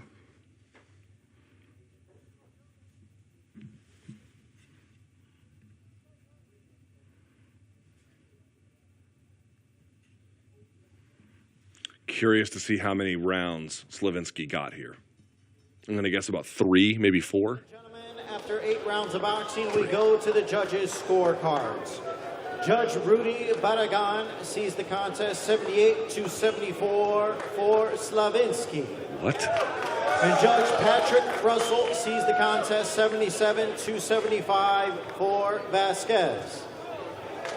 And Judge Ralph McKnight sees the contest 79-73 for your winner by split decision, Edward. Well, the judges get it right in the end. 79-73 decision sounds right. For Edward Vasquez, 77-75, 79-73 in his favor. But you have to wonder what was going on that third scorecard, 78-74 in favor of Victor Slavinsky. I do understand the volume from Slavinsky. He definitely did win some rounds. And I would say even in rounds he lost, he won, quote unquote, the early part of them. So I understand that. I don't want to disrespect a fighter who was really... the fighter coming forward, the busier fighter for 100%. The most part. But ineffective aggression for the most part as we... That's right. That's right. And just relative to maybe the overall amount, again, the overall volume of offense that Vasquez was throwing was less than what Slavinsky, but it just seemed who was reacting to who, right? In other words, yes, Slavinsky was coming forward, but in terms of getting hit and then figuring out what to do, Vasquez was just ducking, dodging, covering up, catching, and then doing more or less, I wouldn't say what he wanted, but much more of what he wanted than Slavinsky. Both fighters had been coming off of recent defeats over the last year, both believing in fights that they had won. But for Edward Vasquez, who certainly takes issue with that lone defeat in his career that came earlier February of this year against Raymond Ford, a split decision over 10 rounds, he wins now a split decision over 8. But as we mentioned, from our vantage point, and I have to guess certainly from the vantage point of most watching this fight, the right fighter won in the end. Just a recap here, Brian Campbell and Luke Thomas of Morning Combat, a Showtime Sports Digital Combat Sports Series. We've got a good one coming up next, this welterweight featured preliminary bout. The Mean Machine, Egis Kavalauskas. He's fought at the welterweight title level before, losing to one Terrence Bud Crawford. He's taking on a hungry Michael Fox, who's certainly looking to prove something, and will have a 10-inch reach advantage entering this one. It's rare in the same weight class. We're talking about Sebastian Fundora at 6'6" in tonight's main event, but it's weird to see fighters this different in height and reach and size as they match up. But Mean Machine, he packs in power in that Lithuanian frame. It's a night of freaks, Brian Campbell. It really is. We had, obviously, Gabriela Fundora, who's tall. We have her brother, Sebastian, who's tall. And now, in this case, Michael Fox from the Washington, D.C. area. He is also very tall. I think 6'4" for the weight class.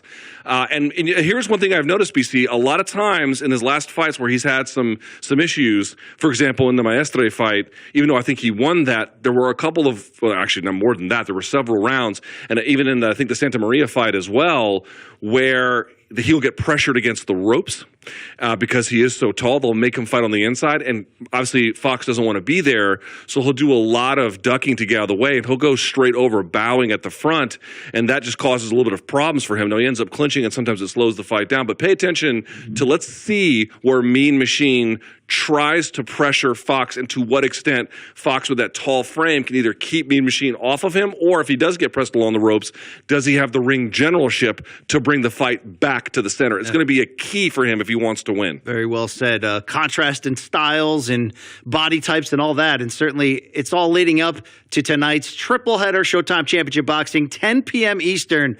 6'6" Sebastian Fundora, unbeaten interim WBC super welterweight title holder. He'll be welcoming a Carlos Ocampo, who is red hot. 12 straight victories, 9 by knockout since his lone title opportunity, a 2018 loss to Errol Spence Jr. We look forward to that one, but it's not just that in the main event. Don't sleep on Carlos Adamas and Juan Macias Montiel, middleweights, in the co-main event for the interim WBC crown. And you want to talk about a high-spirited title rematch to kick things off tonight at 10 p.m. Eastern. Fernando Martinez of Argentina defending that IBF super flyweight title that he took from the Philippines' Jerwin Ancajas. That was a fun fight earlier this year, going the way of Martinez by wide decision. All of that coming up tonight, 10 p.m. Eastern. If you don't have Showtime, now would be the good time to take that free trial. Go to Showtime.com, 30 days free for you. The next 3 months after that, how about $3.99 a month? You can't beat that. But we're ready for our featured preliminary bout here on this Showtime Championship Boxing Countdown Show. The Mean Machine from Lithuania, Egis Kavalauskas, 34 years old, 22-2, 1 draw, 18 KOs. And he'll be welcoming a tall, a lengthy Michael Fox, 22-3, 5 knockouts, but has that long frame, that good boxing background. This one's scheduled for 10 rounds here at the 147-pound division. BC, we haven't really talked much about it. This is a huge fight for Kavalauskas. He is older now. He's had a few losses now, or two back-to-back. He's fresh off that stoppage loss to Virgil Ortiz. 2 losses in his last 3 fights. Right. But you're looking at Virgil Ortiz Jr., one of the rising welterweight stars in this game, and the guy who's still the champion there in the WBO, Terrence Crawford. Sure, and I don't want to diminish this fight. This is a phenomenal fight for both guys. This is a great opportunity for both guys. And to be clear, Kavalauskas has fought, as we mentioned before, Terrence Crawford in a huge contest, knocking him down, not getting credit for it, but he's done some great things. But there's now a question of, okay, that's all great that he did all those things, and that's not nothing. In fact, it's quite a bit. But where is he now? And for a guy like Michael Fox to have been, if you don't want to use the word robbed, you don't have to, but to have been, I think, at the mercy of very poor judging is, I think, the most charitable way I can put it. This is a huge opportunity for him to not just get back in the win column, but this would be, I mean, I think if you look at the record of Michael Fox, correct me if you disagree, this would be the biggest win of his career by far. Without question. By far. The winner going to get a big opportunity in that title picture. Some pretty good ink there, BC, on the right arm there. of Kavaliauskas. Mean Machine. Aegidius Kavaliauskas, you can call him Aegis for short. If you'd like, you can call him the Mean Machine. He's going to be coming forward, looking to turn this fight into an inside brutal battle. He got the nickname, BC, from his mean attitude and surly disposition when trying to lose weight to get ready for a fight.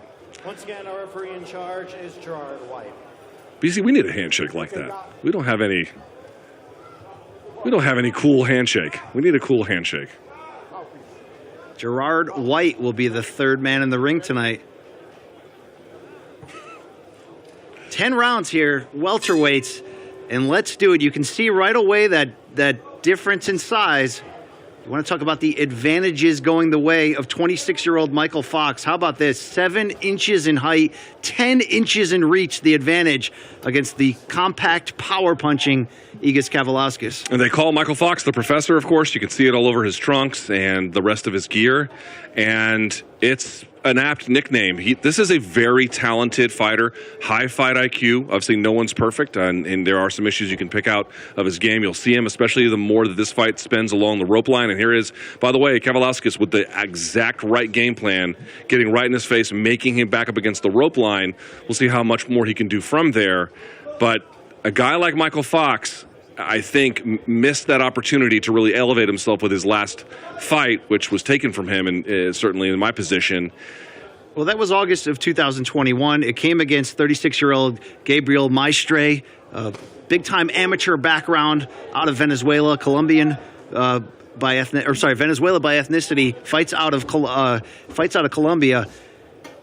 That fight went down a unanimous decision over 12 rounds. Yeah, Most observers, to be fair, had it about 10 rounds to 2 in favor of Fox. One judge, though, Gloria Martinez Rizzo, 10 rounds to 2 in the other direction. Which is just incomprehensible. It doesn't make any sense. And, by the way, Fox knocked him down. She was suspended by the WBA after the bout.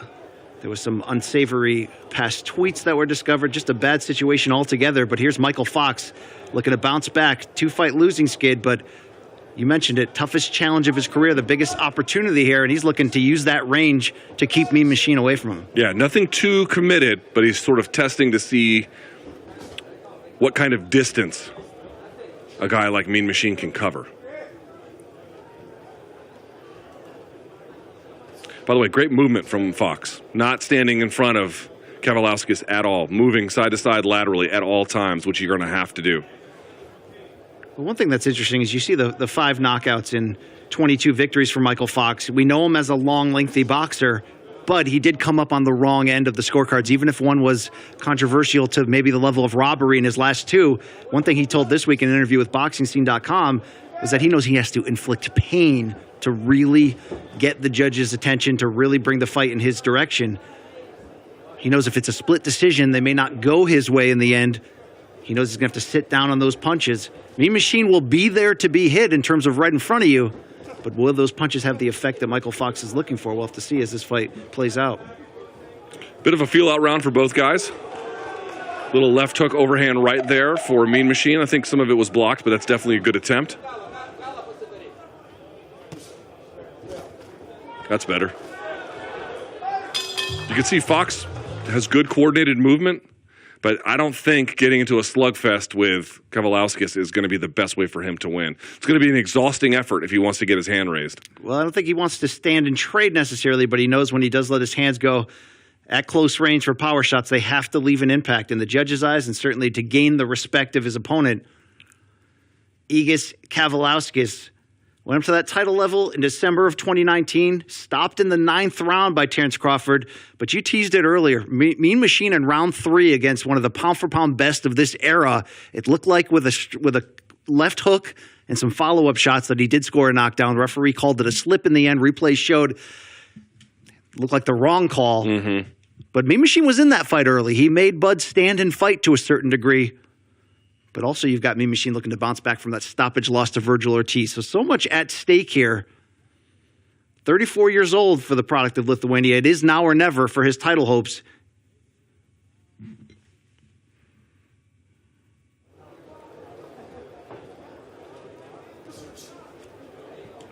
Let's see what the professor has in store here. Michael Fox from your area in D.C., fights out of Maryland. Or as they say in my neck of the woods, BC, Maryland. I don't know why the accent does it that way, but it does. It does. Michael Fox, of course, comes from a boxing family of his own. We mentioned the Fundora family that's Nice being job. featured tonight. His father, Troy, is his trainer. And his brother, of course, 30-year-old super middleweight contender, Atlantes Fox, has a 28-3-1 record. By the way, great delayed timing on that last jab he scored. He's gonna have to do that. He's gonna have to live and die by the jab, right, PC? Obviously, you have to put more behind it than just the jab. But if that isn't cooking, I don't know what else will. Well, Fox has good footwork. He's got that good pedigree. He's going to have to sidestep. He's going to have to catch Mean Machine leaning forward and coming in. Good stiff jab there from Michael Fox. One thing to remember, as we saw in that last fight with Victor Slavinsky, one judge did give it in his direction. Some judges have different strike zones. Some prefer the guy who's coming forward and making the fight happen. So far, that has certainly been Mean Machine.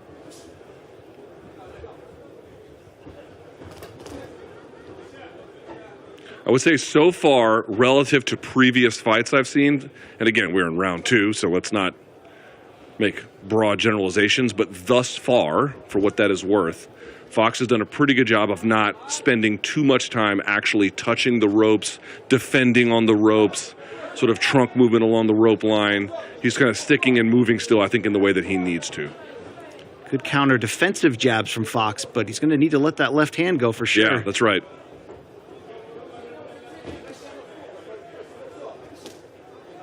Good sweeping left hook there to the body from Kavaliauskas.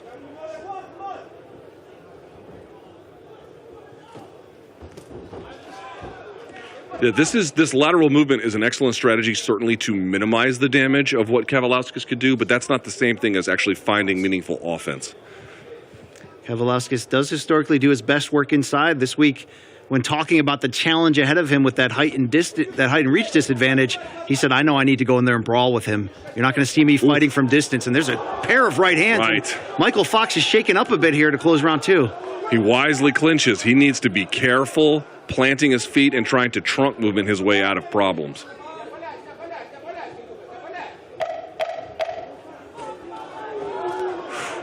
Getting trapped in the ring corner there. This is the issue with Michael Fox. I think there's a bit of a, I don't know if I want to say blueprint written. I don't know if that's fair exactly, but certainly the tape is not unclear.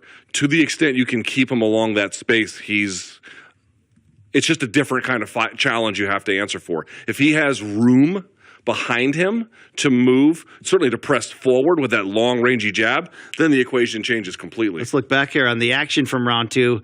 Kavaliauskas getting inside late. Good right cross. And there's the right hand that buckled the legs of Michael Fox. He rolled through, but then Kavaliauskas wisely waited and popped him again on the rise.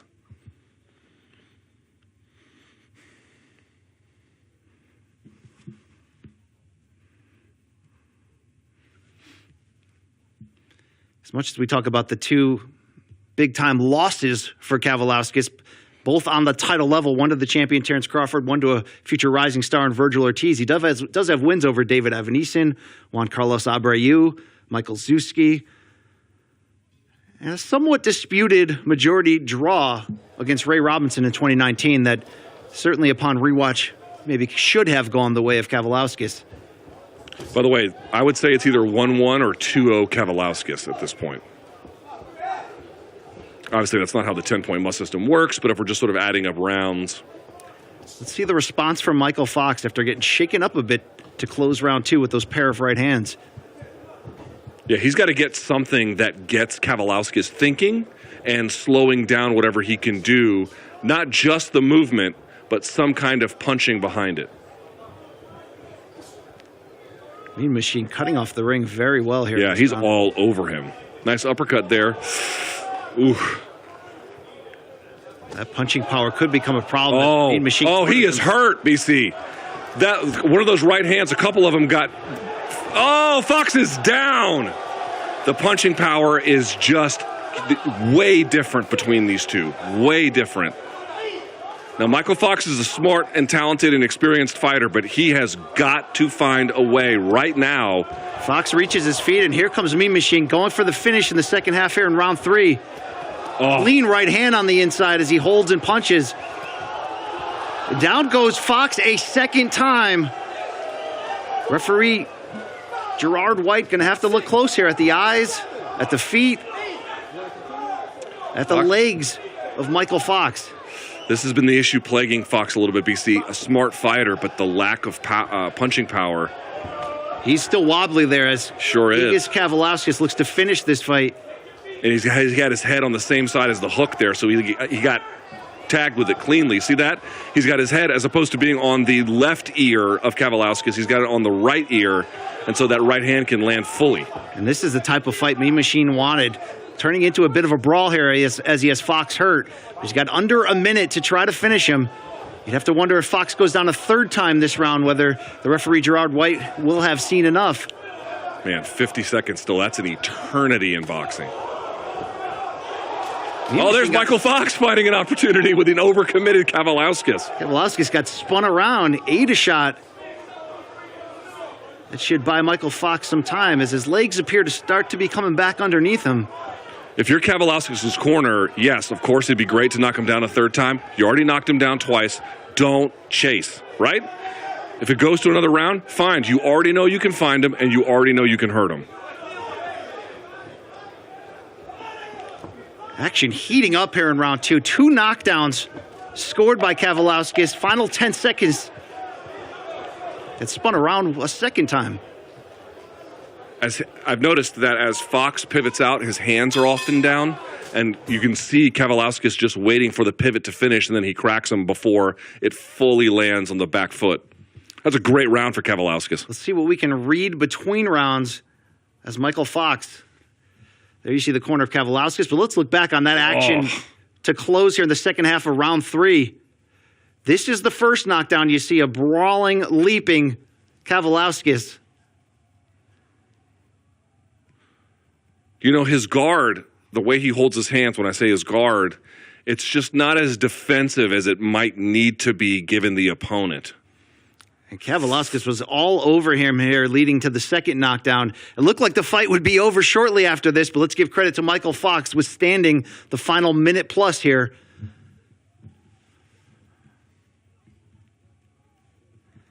But a 10-7 round, most likely just the same here for the Mean Machine.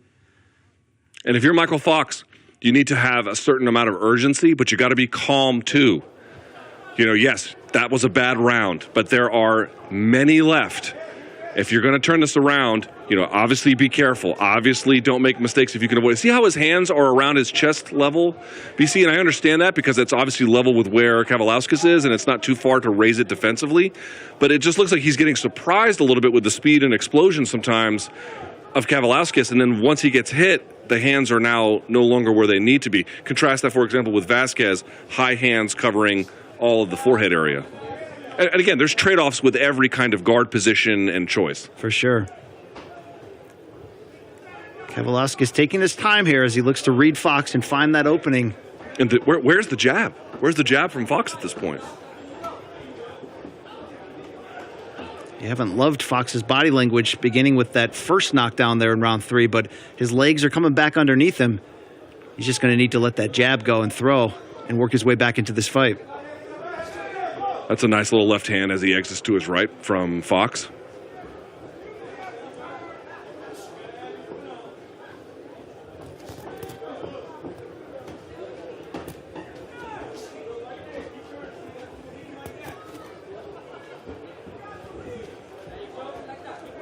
Kavaliauskas cutting off the ring, but Fox able to sidestep and get away as the action is really slowed here, somewhat surprisingly after the drama to close round 3. Yeah, there's no way Kavaliauskas is in bad shape, but he is definitely taking his time, it seems like, after having a great round 3. Well, he used a lot of that gas tank there looking for the finish as he had a little bit more than a minute hoping to get that third knockdown, and it never happened.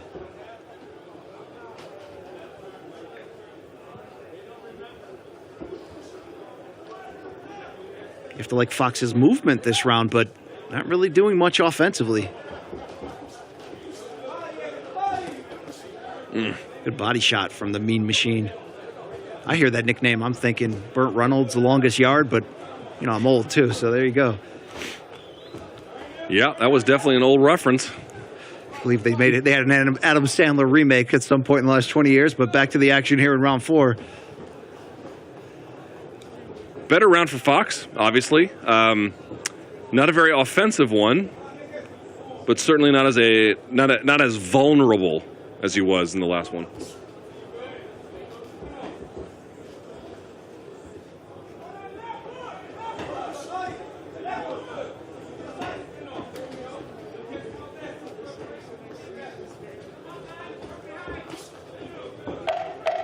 Few lead lefts here from Fox this round that have gotten through, and a couple of jabs as well. A good, not a great, but certainly a good rallying round, I would say, for Michael Fox. At the very least, to maintain survival as he gets his legs back, clears the cobwebs, and let's see if he can start a new chapter to this fight as we enter the midpoint, closing in on the midpoint, of this 10-round featured preliminary bout. 4 rounds complete. We can expect nothing less than Dignity Health Sports Park in Carson, California to provide us with drama here. But we did set the stage of the stakes. 34 years old, Egis Kavaliauskas. He's been to the title level before. Can he score the victory tonight that puts him back in that conversation? He said this week, I think I need 2 to 3 more wins to get another crack at it.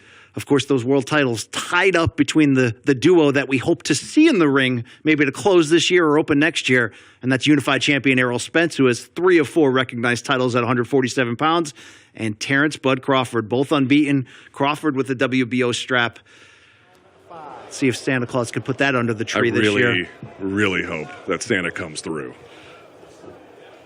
I think I speak for every fan of combat sports everywhere when I say, Errol, Bud, please fight. Hanukkah Harry, too, if you're wishing as well in that regard. Please fight. Round 5. As you can see, Mean Machine already closing the distance. This is where Michael Fox is going to have to start landing something to gain the respect, to command and control that distance. The ring general has been Egis Kavaliauskas from start. We'll see if he can carry it forward to the finish. I'll say Fox looks pretty good. Light on his toes, pivoting. Looks like he's recovered. Doesn't look like he's really suffering the ill effects of being knocked down twice at all. Obviously, that's true from the last round, but I got to say, he looks like he's, as soon as I say that, the hand is never up, man. Those combinations from Mean Machine, he may get blocked or miss the first 2, but he's been able to loop in on the third, those power shots.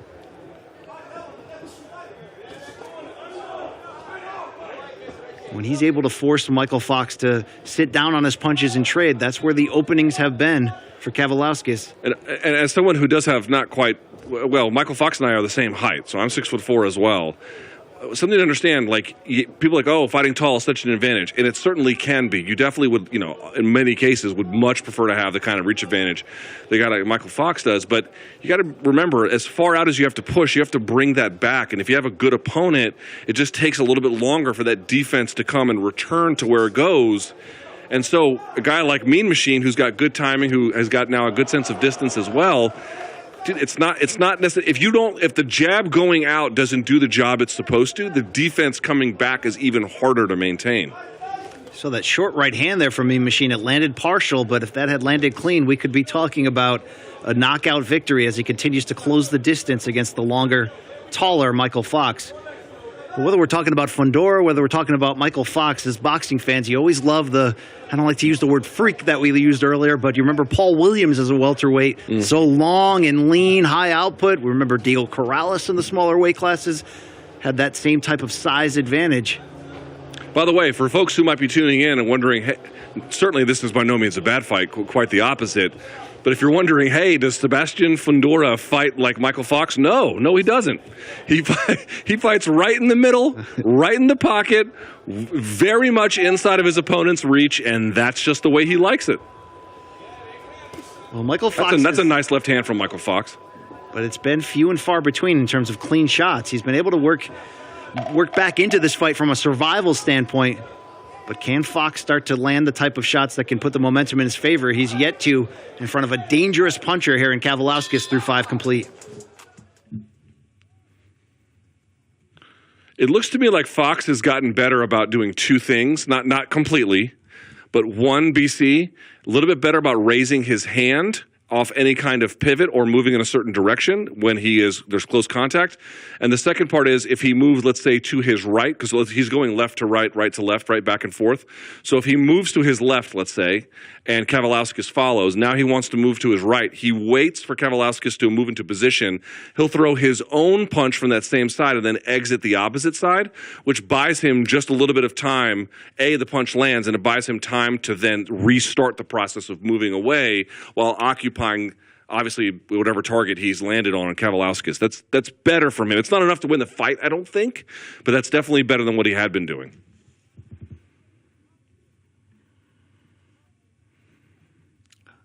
Michael Fox just shy of 6'4", but that 81-inch reach, 10 inches longer than what Mean Machine Igis Kavaliauskas brings.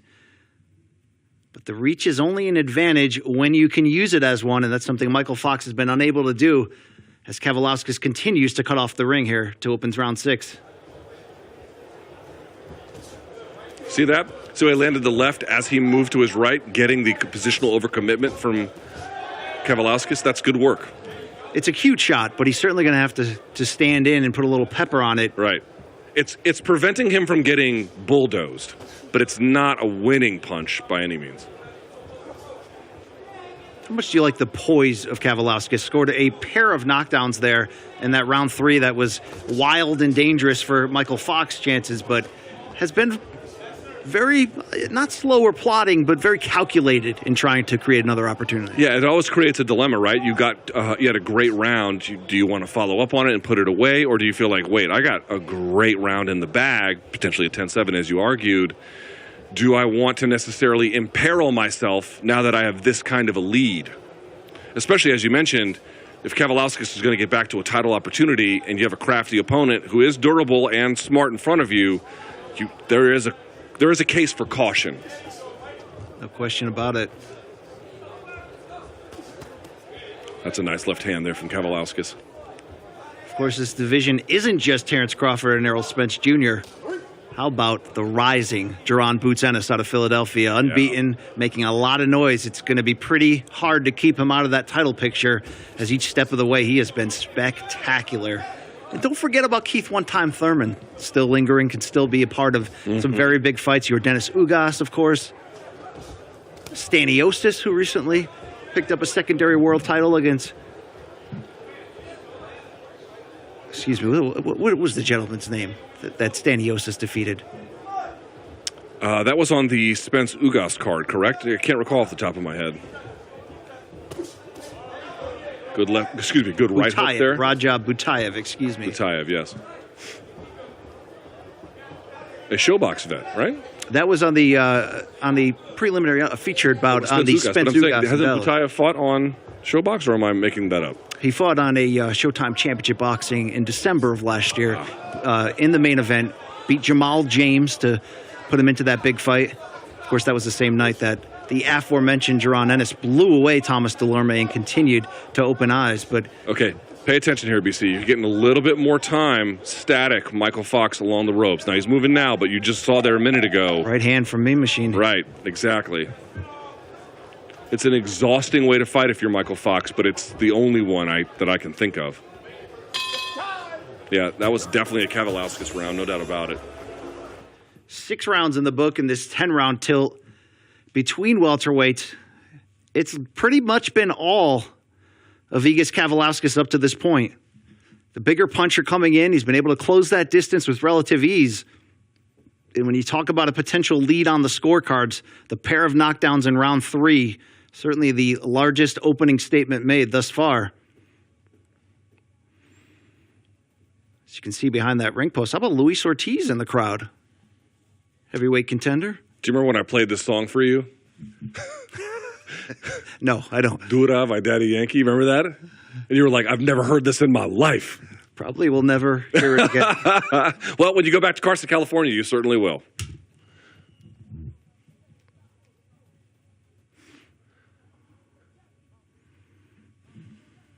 Definitely not a hopeless effort for Michael Fox going forward, but round 7. If he's going to take command of this fight, you would imagine it's got to start getting going right about now.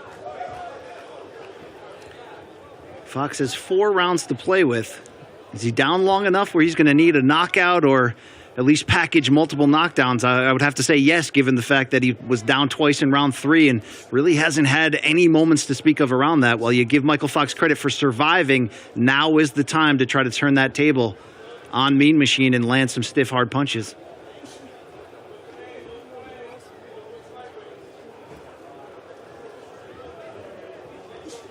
Certainly that equation is easier said than done. Just 5 stoppages for the more natural, pure boxer in Michael Fox in 22 victories up to this point. But there's a good counter left hand. Caught him coming in. Nice shot. But it seems to be more of a touch than the kind of punishing shot that he would, I think, really need to turn the tide. I mean, here's the thing. Michael Fox can box. He's a good boxer. He's a very good boxer. But he's down on the cards, no doubt about it, after a terrible round. And there's just not enough. He just hasn't been able to land anything kind of really consistent to discipline or change the behavior of Kavaliauskas. And when mentioning, the overall welterweight title picture, I would be remiss not to mention one Virgil Ortiz Jr., who stopped Mean Machine in August of 2021 in the 8th round to make his own statement as one of the coming fighters in this always star-studded money weight class, if you will. We've got a heavyweight renaissance going on, so maybe it's hard to completely call welterweight the money division, but when you talk about the history of pay-per-view fights in this era, it's typically been 147.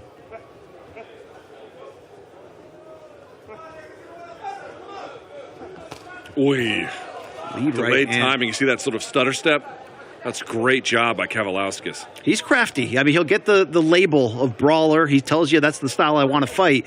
But in order to land those shots, he's very smart at cutting off the ring with the amateur background. And he certainly can be crafty and mix that with the power to land the eye-opening punches. 18 stoppages and 22 wins can certainly tell that story well enough.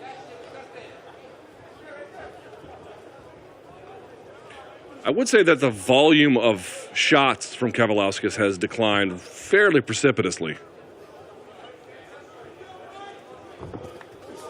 Good job there by Fox, anticipating what was sure to be a hard shot. Yeah, Kavaliauskas can jab, but not much of a jabber, to your point.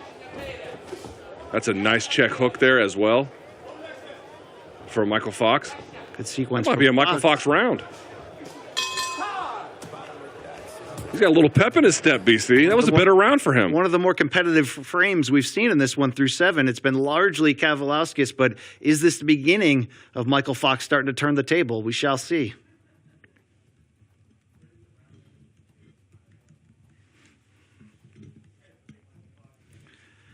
Don't forget, of course, the top of the hour, 10 p.m. Eastern, Showtime Championship Boxing, triple header. Will kick off from the same venue, Carson, California. This is our featured preliminary bout here on the Showtime Championship Boxing Countdown Show. Just 3 rounds to go between welterweights. Egis Kavaliauskas, Michael Fox.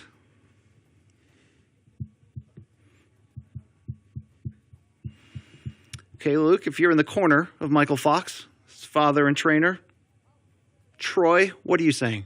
I like that check hook that he's throwing. I think you should put something else behind it. I mean, at some point, you can do this and probably survive, maybe even win a few rounds. But is this what he's doing, given where he's at, right, with a disastrous round 3? Is this a reasonable path to victory? It is not. It is not. So there has to be something else behind it. I'd also say framing might be a little bit in order. Using the jab to blind and then going to the body a little bit. Like, you got to, if a guy is all over you, you have to give him something else to make him resist that urge. Body shots is often one of those things to get a pressure fighter to slow down a little bit.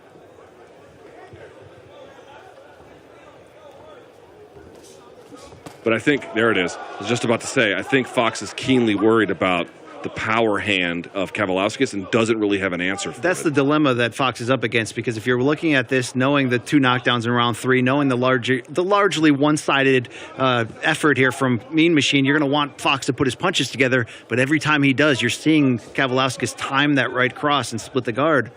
And obviously, I just want to point this out as well. You know, you don't want to overly compare two fighters. This is not a totalizing comparison, but you can see, like, fighting with this kind of mobility and being able to land effectively is very difficult to do. Guys like Erislandy Lara can do it, but it's not so easy. And so I'm trying to point out, as much movement as a guy like Fox is showing, he can't really sit down and feint and fake his way to get a reaction all that well. Yes, of course you can do it, but it's very difficult when you're constantly in motion in this way. It reduces your power. It reduces your ability to set up that kind of offense that typically comes behind it. And so for me, it's like, yes, he can catch these. Those are nice, what you just saw, but it's not enough to turn the tide. Well, had you not been knocked down twice in round 3, there could be a different argument here in terms of the amount of rounds left and whether Fox can pull back in traditionally on the scorecards if he needs to. At this point, you still have to believe he's going to need something dramatic. Kavaliauskas chasing with that right hand, but Fox was hip to it.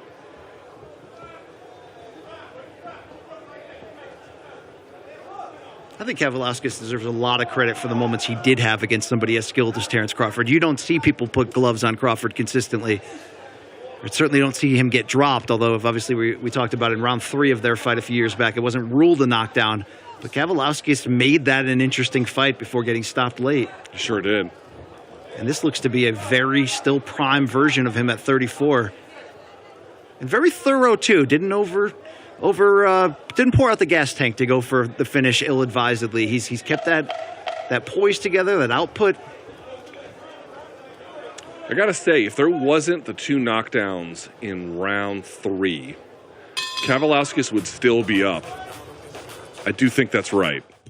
But I think the fight would be a lot closer. Fox is having some decent rounds here to close this fight out, assuming they make it to the end. Just 2 rounds to go in our featured prelim bout. Don't forget Sebastian Fundora in the main event. Carlos Ocampo, 154 pounds in tonight's Showtime Championship Boxing triple header. 10 p.m. Eastern, the card kicks off. And Luke, we remember Carlos Ocampo getting stopped to the body in 1 round in a welterweight title loss to Errol Spence, but he is a much different fighter nowadays as we look back at the scenes from round 8. Yeah, some good clinching from Michael Fox to avoid the worst. A little bit more of a disciplined performance, I would say, in the latter half of this fight, for sure, from Michael Fox. Quickly back to Carlos Ocampo, who's in tonight's main event. He moved up to the 154-pound division immediately after losing to Errol Spence in that mandatory title shot. And he's gone 12-0, 9 KOs since. The native of Mexico brings with him some serious momentum. And listen, losing to Errol Spence is, obviously no one wants to lose in the first round. But, it's like if I told you, oh, yeah, Errol Spence won via body shot, you'd be like, oh, yeah, right, okay, that makes complete sense. Last time we saw Errol Spence, as we mentioned, in Dallas, in Arlington, Texas, against Yordenis Ugas, walked down. A crafty, tough-as-nails fighter in Ugas, and seemingly never took a backward step. That was as good as Errol Spence can be still here as we get closer to the potential of a 4-belt undisputed championship bout against Terence Crawford. But round 9 of welterweights, can Egis Kavaliauskas close what he has started here?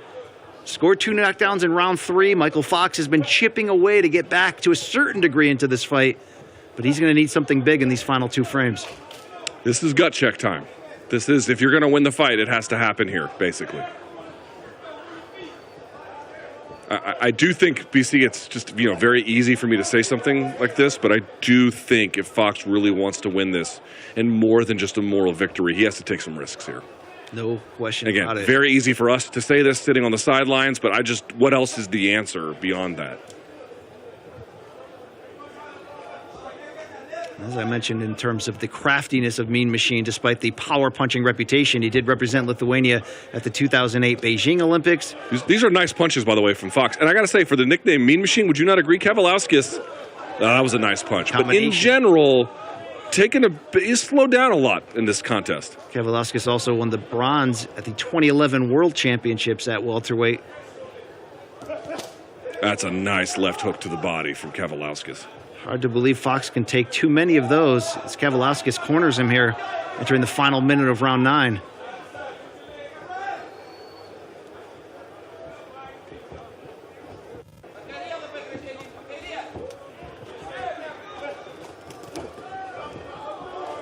Combination punching again. That time, a little contact between the two. And whenever that happens, it has favored Mean Machine, the more physical, aggressive fighter. Although this has been a fairly clean bout. We haven't seen head clashes or really too much clinching. In fact, you can argue Michael Fox could have used some clinching in that third round, but he was able to survive, got his legs back under him.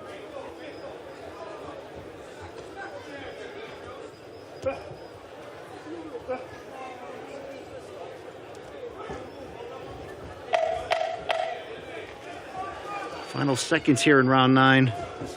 The pace slowing just a bit. Fox has some ring craft. You got to give him that. He's got some ring craft. But I've just not seen any one. I've seen clever weapons. I've seen some weapons that were valuable. I've just not seen anything really frustrating, really damaging from Fox up to this point. And this is the final round, BC. This is it. By the way, last round of our prelims as well. We'll take you as close as we can up to the start of tonight's triple header, 10 p.m. Eastern and Pacific. Here's the footage from round 9 and that good combination from Mean Machine once he gets inside the jab of Michael Fox, a place he has set up shop for most of this evening.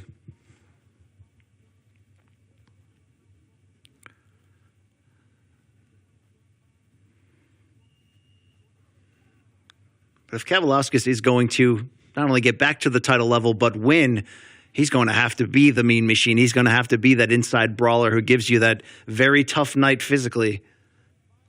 Here we go, folks. Is Michael Fox here to survive, or does he have some potential drama with that reach? Big left hand early from Mean Machine. You saw that snap the head back of Fox.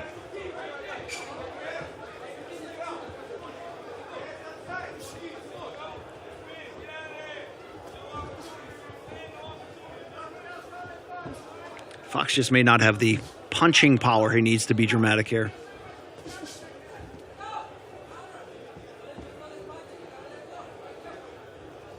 You know what? We haven't said it this far yet, BC, but Fox deserves a lot of credit for not just getting up off the canvas, but then I do think trying with the tools that he has available to him, right?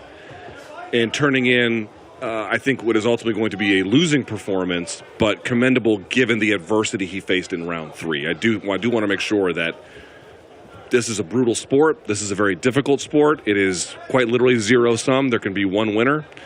And it takes a lot of guts and ability to do what he has done, although, obviously, the majority of the credit deserves to go to Kavaliauskas to this point. Fox certainly not fighting with the urgency that would show you that he's got some drama potential here. Keeping that distance, but single punches at a time, and it seems Mean Machine is somewhat content on getting to that final bell if needed. Contrast this, obviously, different fighter, different weight class, different body type, a whole bunch of things. But contrast the lankiness of someone like David Benavidez, where once he begins to establish range a little bit, then he begins to let a lot of hands go. Now, he's got incredible accuracy and hand speed. And a chin. And a chin as well, and a certain willingness to fight that way. But if you're going to be lanky, that's one way to use it, where you're disciplining them at the end of your punches. Or you can fight lanky like Sebastian Fundora and stand in the phone booth and get some leverage on your power shots on the inside and let those hands go. If you've never seen Sebastian Fundora, it's kind of like that scene where Bruce Lee fought Kareem Abdul-Jabbar. It's going to be like that a little bit. Towering Inferno. I really think he should have went with the Praying Mantis as a nickname. I agree. We can bring that up to him at another time. Towering Inferno's not bad, though. It's a nice nickname. Looks to me like... Sorry, go ahead, BC. Last chance here. Last call for Michael Fox. He seems content for to just do his best, which I understand. You know, it's a very difficult assignment that he had in Kavaliauskas, but a little bit too much for him in this stage of his career. Fox looking to protect that record from a third straight loss, but a left hand again from... Well, first it was a right to the body and then a left right behind it. And by the way, it wasn't a punch. It was a bop, right? The timing on that, the way he put it together, brilliantly done. But, it was a nice performance from Kavaliauskas. You really got to say. It was a mature, smart, powerful. You see the respect between the two fighters in the center of the ring.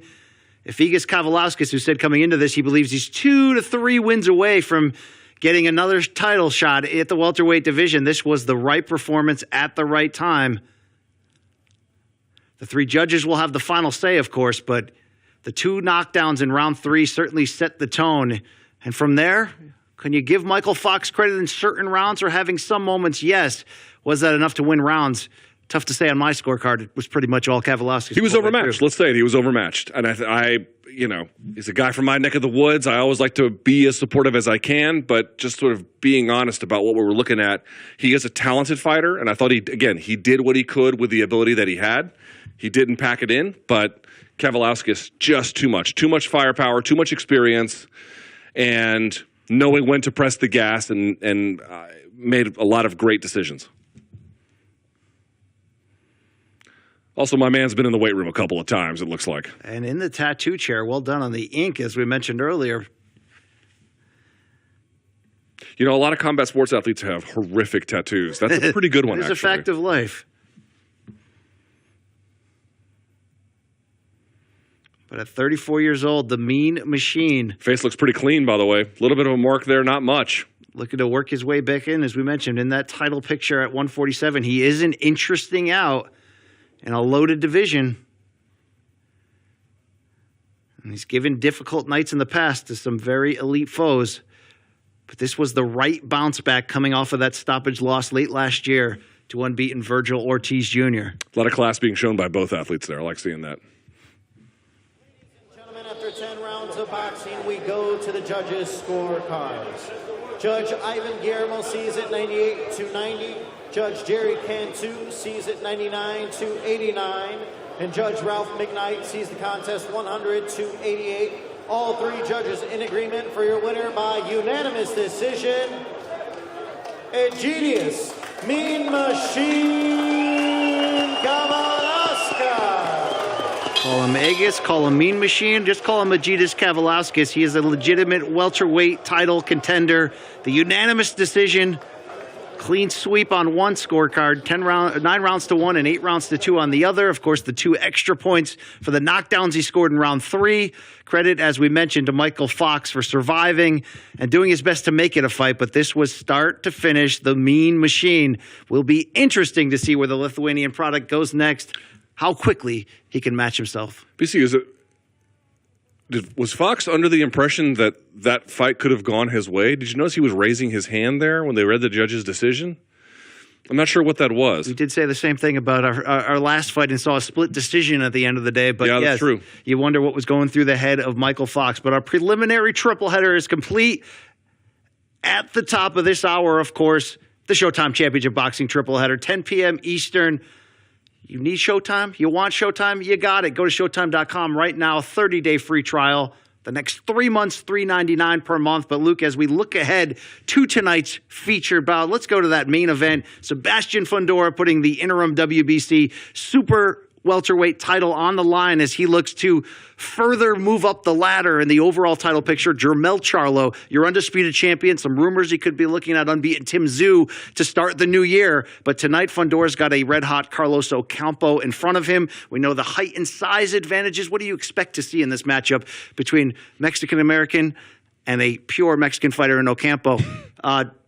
Beyond fireworks? I mean, that's about it. That's it.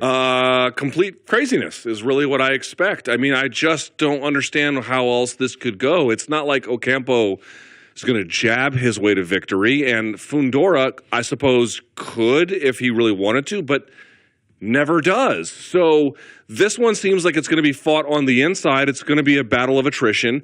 One thing that you did see in the Lubin fight, and it's one of the things where I would say a guy like Fundora does use his height, is the uppercut. He's able to catch it in a lot of interesting scenarios. See highlights from the April knockout victory Fundora scored over Erickson Lubin, a former title challenger, and certainly somebody who was coming on in his own right entering this fight looking for a title shot. But you got to learn any of those questions that we didn't have answers to about who Sebastian Fundora is. The backbone, the chin, the intention, Luke. You had to be impressed by this. Yeah, he reminds me a little bit of Brandon Figueroa. Obviously, Figueroa's a much smaller guy. This is a much bigger guy, but it's like those crazy hulking frames and the way to kind of think about it. Not hulking and super muscular, but just sort of this. the way I liken it was when Figueroa fought like Cool Boy Steph, for example. He's almost like a palm tree where the top of it just shades over everything. Now, I would say Fundora is a little bit different, where he'll stand a little bit apart, just a little bit apart relative to that, and then you see him really begin to go for whatever work he likes. Ocampo, I'm expecting big body work from him. That's a centerpiece of his game anyway, right. And I just feel like that's going to be a real key to strategy here in terms of what can I do to get a guy like that to slow down? How do I minimize that? But also, here's the other part too. It's like, dude, you got to make sure that a guy like Fundora, you saw the highlights there against Lubin. Lubin was a little bit too accepting of, he was thinking, oh, right, if he comes to me, that's all that matters. But then you found Lubin a lot on the ropes. No, it has to be the other way. Yes, it's okay to be in close contact if that's the way you prefer, and that's been your bread and butter. Obviously, Ocampo has been on quite the run, but I would actually say you want to back the other guy up because it can affect his balance. It can affect his willingness to throw in certain situations. It puts him just a little bit more on the defensive rather than a tall guy kind of barreling down on you. That's one change I'm going to want to see. That's certainly a freak of nature in Fundora and the output there, but Carlos Ocampo from Mexico, 34-1. 22 KOs. We mentioned the 12-fight win streak. 9 of those by knockout. He's certainly been coming on somewhat under the radar. Gotten a lot of people's attention, though, with that streak and saying, oh, I remember him from the Errol Spence fight. He's in another division. He's confident. He's certainly aggressive. And I heard a quick mention out of you about that Cool Boy Steph Fulton and Brandon Figueroa fight late last year. I thought it was 2021's fight of the year. Could Erickson Lubin and Sebastian Fundora end up as this year's fight of the year? It's going to be interesting to see how it plays out. Or could they top that once again tonight at the War Grounds, the Punch Bowl, Dignity Health Sports Park, whatever you want to call it? It all goes down 10 p.m. Eastern, top of this hour, very shortly in Carson, California. It's Fundora and Ocampo, but how about that co-feature? Carlos Adamas, Juan Macias Montiel, middleweight division, interim WBC strap at stake. Adamas has been to the title level before, got stopped by Patrick Teixeira. This is certainly another opportunity in a close-up, but we talked about Juan Macias Montiel got our attention against Jermall Charlo. Can he continue that momentum? Even though he lost that fight in his title opportunity, this interim one could put him right back in there. It's something certainly to watch closely. And also to point out with Adamas, he's coming off the win over Sergey Derevyanchenko, which is would you say the best win of his career? Without question. No doubt about it. Gave great fights to the likes of Daniel Jacobs, Gennady Golovkin. You thought he probably could have got the edge in that one, but didn't. And of course, against one of the Charlo brothers in that double Charlo pay-per-view. And he did rebound on the Danny Garcia undercard. I was there with Cool Boy Steph, actually, and Boots Ennis. We actually were watching that fight together.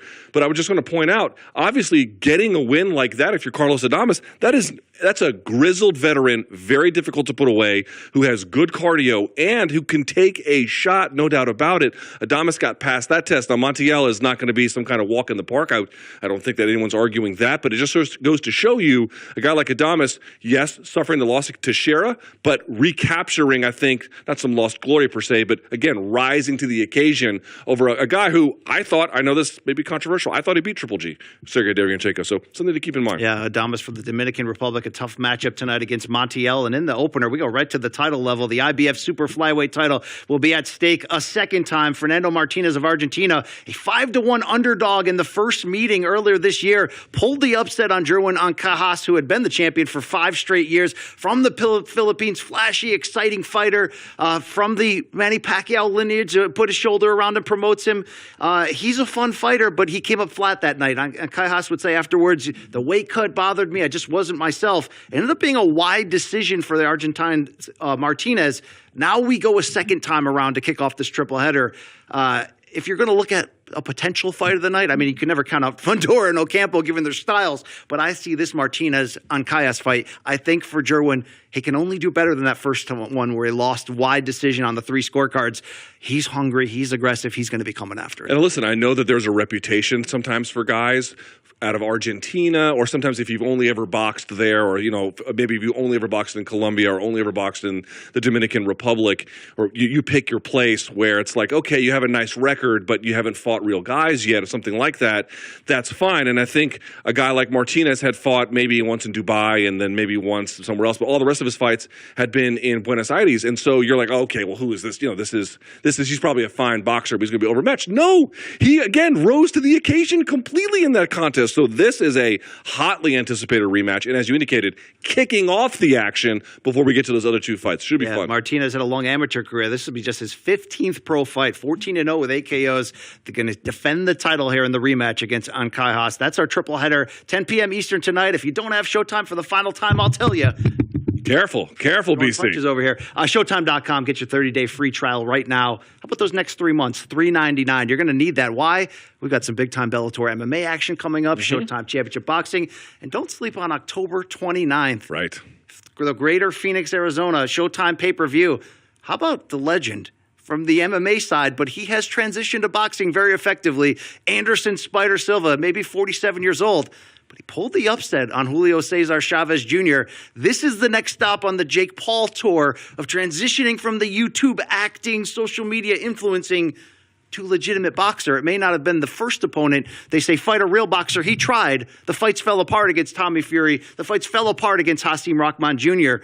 But he's the betting underdog going in there against Silva, who's, how could you sort of frame how unlikely in some ways this transition for Silva has been, going from the very top, arguably the greatest fighter in MMA history, to now a fairly good boxer despite his late age. We always knew he was a good striker. There's a claim, as you indicated, that Anderson Silva, or I should say Anderson Silva has a claim. It's somewhat debatable, but he has a claim as being the best MMA fighter of all time. And what made him stand out during his run, which was around sort of the late aughts, early 2010s, he kind of had a little bit of, obviously his career declined a little bit in MMA as he got a little bit older, 47 years of age.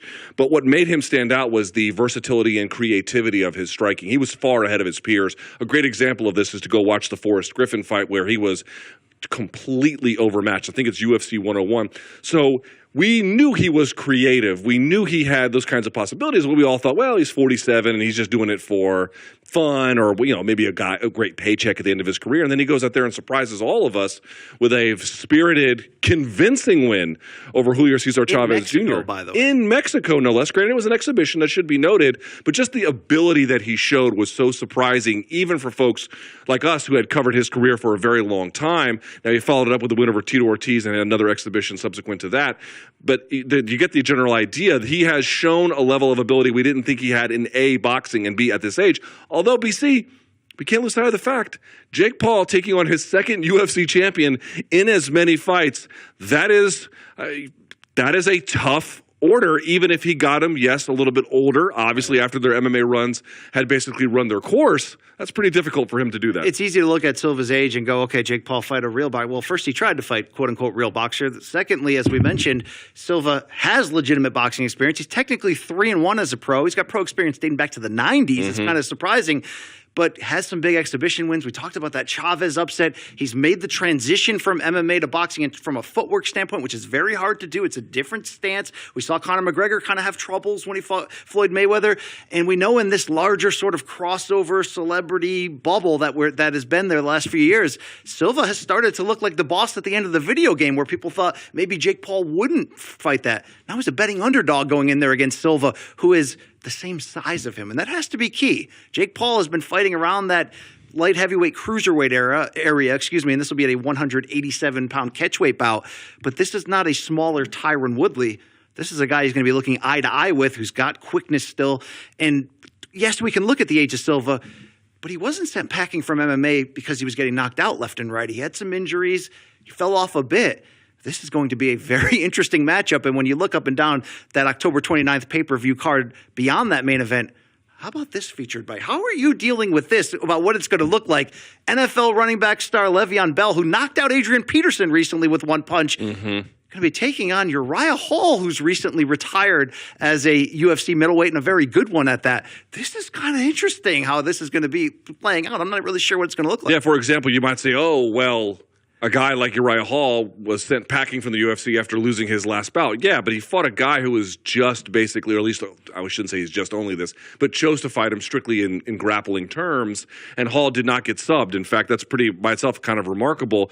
But what does Hall have? Hall is a very good striker. He has one of the most vicious knockouts in the history of the Ultimate Fighter TV show. Granted, BC, it was in kickboxing, more so range, not the actual sport, but it was a giant turning or spinning kick that caused that, and he has some great wins on the rest of his resume via strikes as well. I will say what makes this fight kind of interesting is it's somewhat surprising because a guy like Hall has vast combat sports experience, a guy who originally got his start, I think, at a Tiger Schulman's here in the local area where we're doing this show here today, and developed into much more of that, but a fearsome striker, certainly in mixed martial arts, now heading into boxing. So you have Le'Veon Bell, a phenomenal running back for a time anyway in the NFL, but how do you size these up? A guy like Hall, way more combat sports experience, but better as a kickboxer than a boxer. A guy like Le'Veon Bell, not really a combat sports athlete at all, but a dynamic athlete just the same. And by the way, I looked at Le'Veon Bell's sort of physical size. At the combine, he was roughly 230 or so, which is about right for a running back. Uriah Hall fought most of his career at 185 pounds. He can go up certainly than that. If a guy is making 185, you know this, they're going to walk around well above 200 pounds in order to do that. I'm just pointing out, it's weird, man. It's weird. The YouTube boxing sensation. I know Jake is trying to graduate from that, and if he beats Anderson Silva, he will. But it's an unusual matchup, to put it about lightly. it. We're also going to have Chris Avila on the undercard, part of the extended Nick Diaz army. That's right. Nate Diaz, yeah. But how about Nick's brother, Nate Diaz, who, now that his UFC career and contract is behind him, it feels like he's potentially throwing his hat into this celebrity boxing crossover bubble. It'll be interesting to see if Nate's there. Of course, I'm told he will be. I am told he will be. Could he be a future opponent if Jake Paul can survive in advance? It's a lot to look forward to. October 29th, Showtime pay-per-view, Glendale, Arizona. You and I will be there. Looking forward to it. I can't wait. Looking forward to tonight's triple header. Sebastian Fundora, Carlos Ocampo in just a few minutes. Top of the hour, only on Showtime. But we enjoyed ourselves here on the Showtime Championship Boxing Countdown Prelim Show. A trio of fights. Mean Machine Egis Kavalauskas gets the victory over Michael Fox. We'll see what is next for him at welterweight. What's next for us, Luke? Maybe wiping down some of the sweat and turning the cameras off. My name is Brian Campbell. This is Luke Thomas. We are the co-hosts of the Showtime Digital Combat Sports Series, the multi-time award-winning one, by the way, Morning Combat. If you would like more of us, every Monday, Wednesday, and Friday, 11 a.m. Eastern on the Morning Combat YouTube channel at Morning Combat. Check it out. The biggest stories in boxing, mixed martial arts, bare knuckle, whatever's going on in fighting, they're usually talking to us. We're previewing, reviewing. I mean, we win awards for this. Right. So there's a lot of combat sports podcasts. This is the best one. There you go. You heard it from the mouth of Luke Thomas. Hope you enjoyed this countdown show. Enjoy tonight's card. A triple header coming at you. LTBC, we are out of here. Certainly want to welcome you to Los Angeles. We are back in a big way. We've got 3 fights. And the main event, Towering Inferno, Sebastian Fundora taking on Carlos Ocampo. You're coming off that epic fight with Erickson Lubin. I feel like I proved that I'm an elite fighter as well. I have what it takes to become a world champion. Fighting on a 12-fight win streak. People saw Errol Spence stop you in the first round. I lean on my preparation. I lean on my training. It's going to be a war on October 8th. I'm just going to worry about what Sebastian, the Towering Inferno Fundora is going to do. I'm going to become a world champion at 154. 153.5 pounds for Carlos Ocampo. 153.5 pounds for the Towering Inferno. Big night of action taking place on Showtime.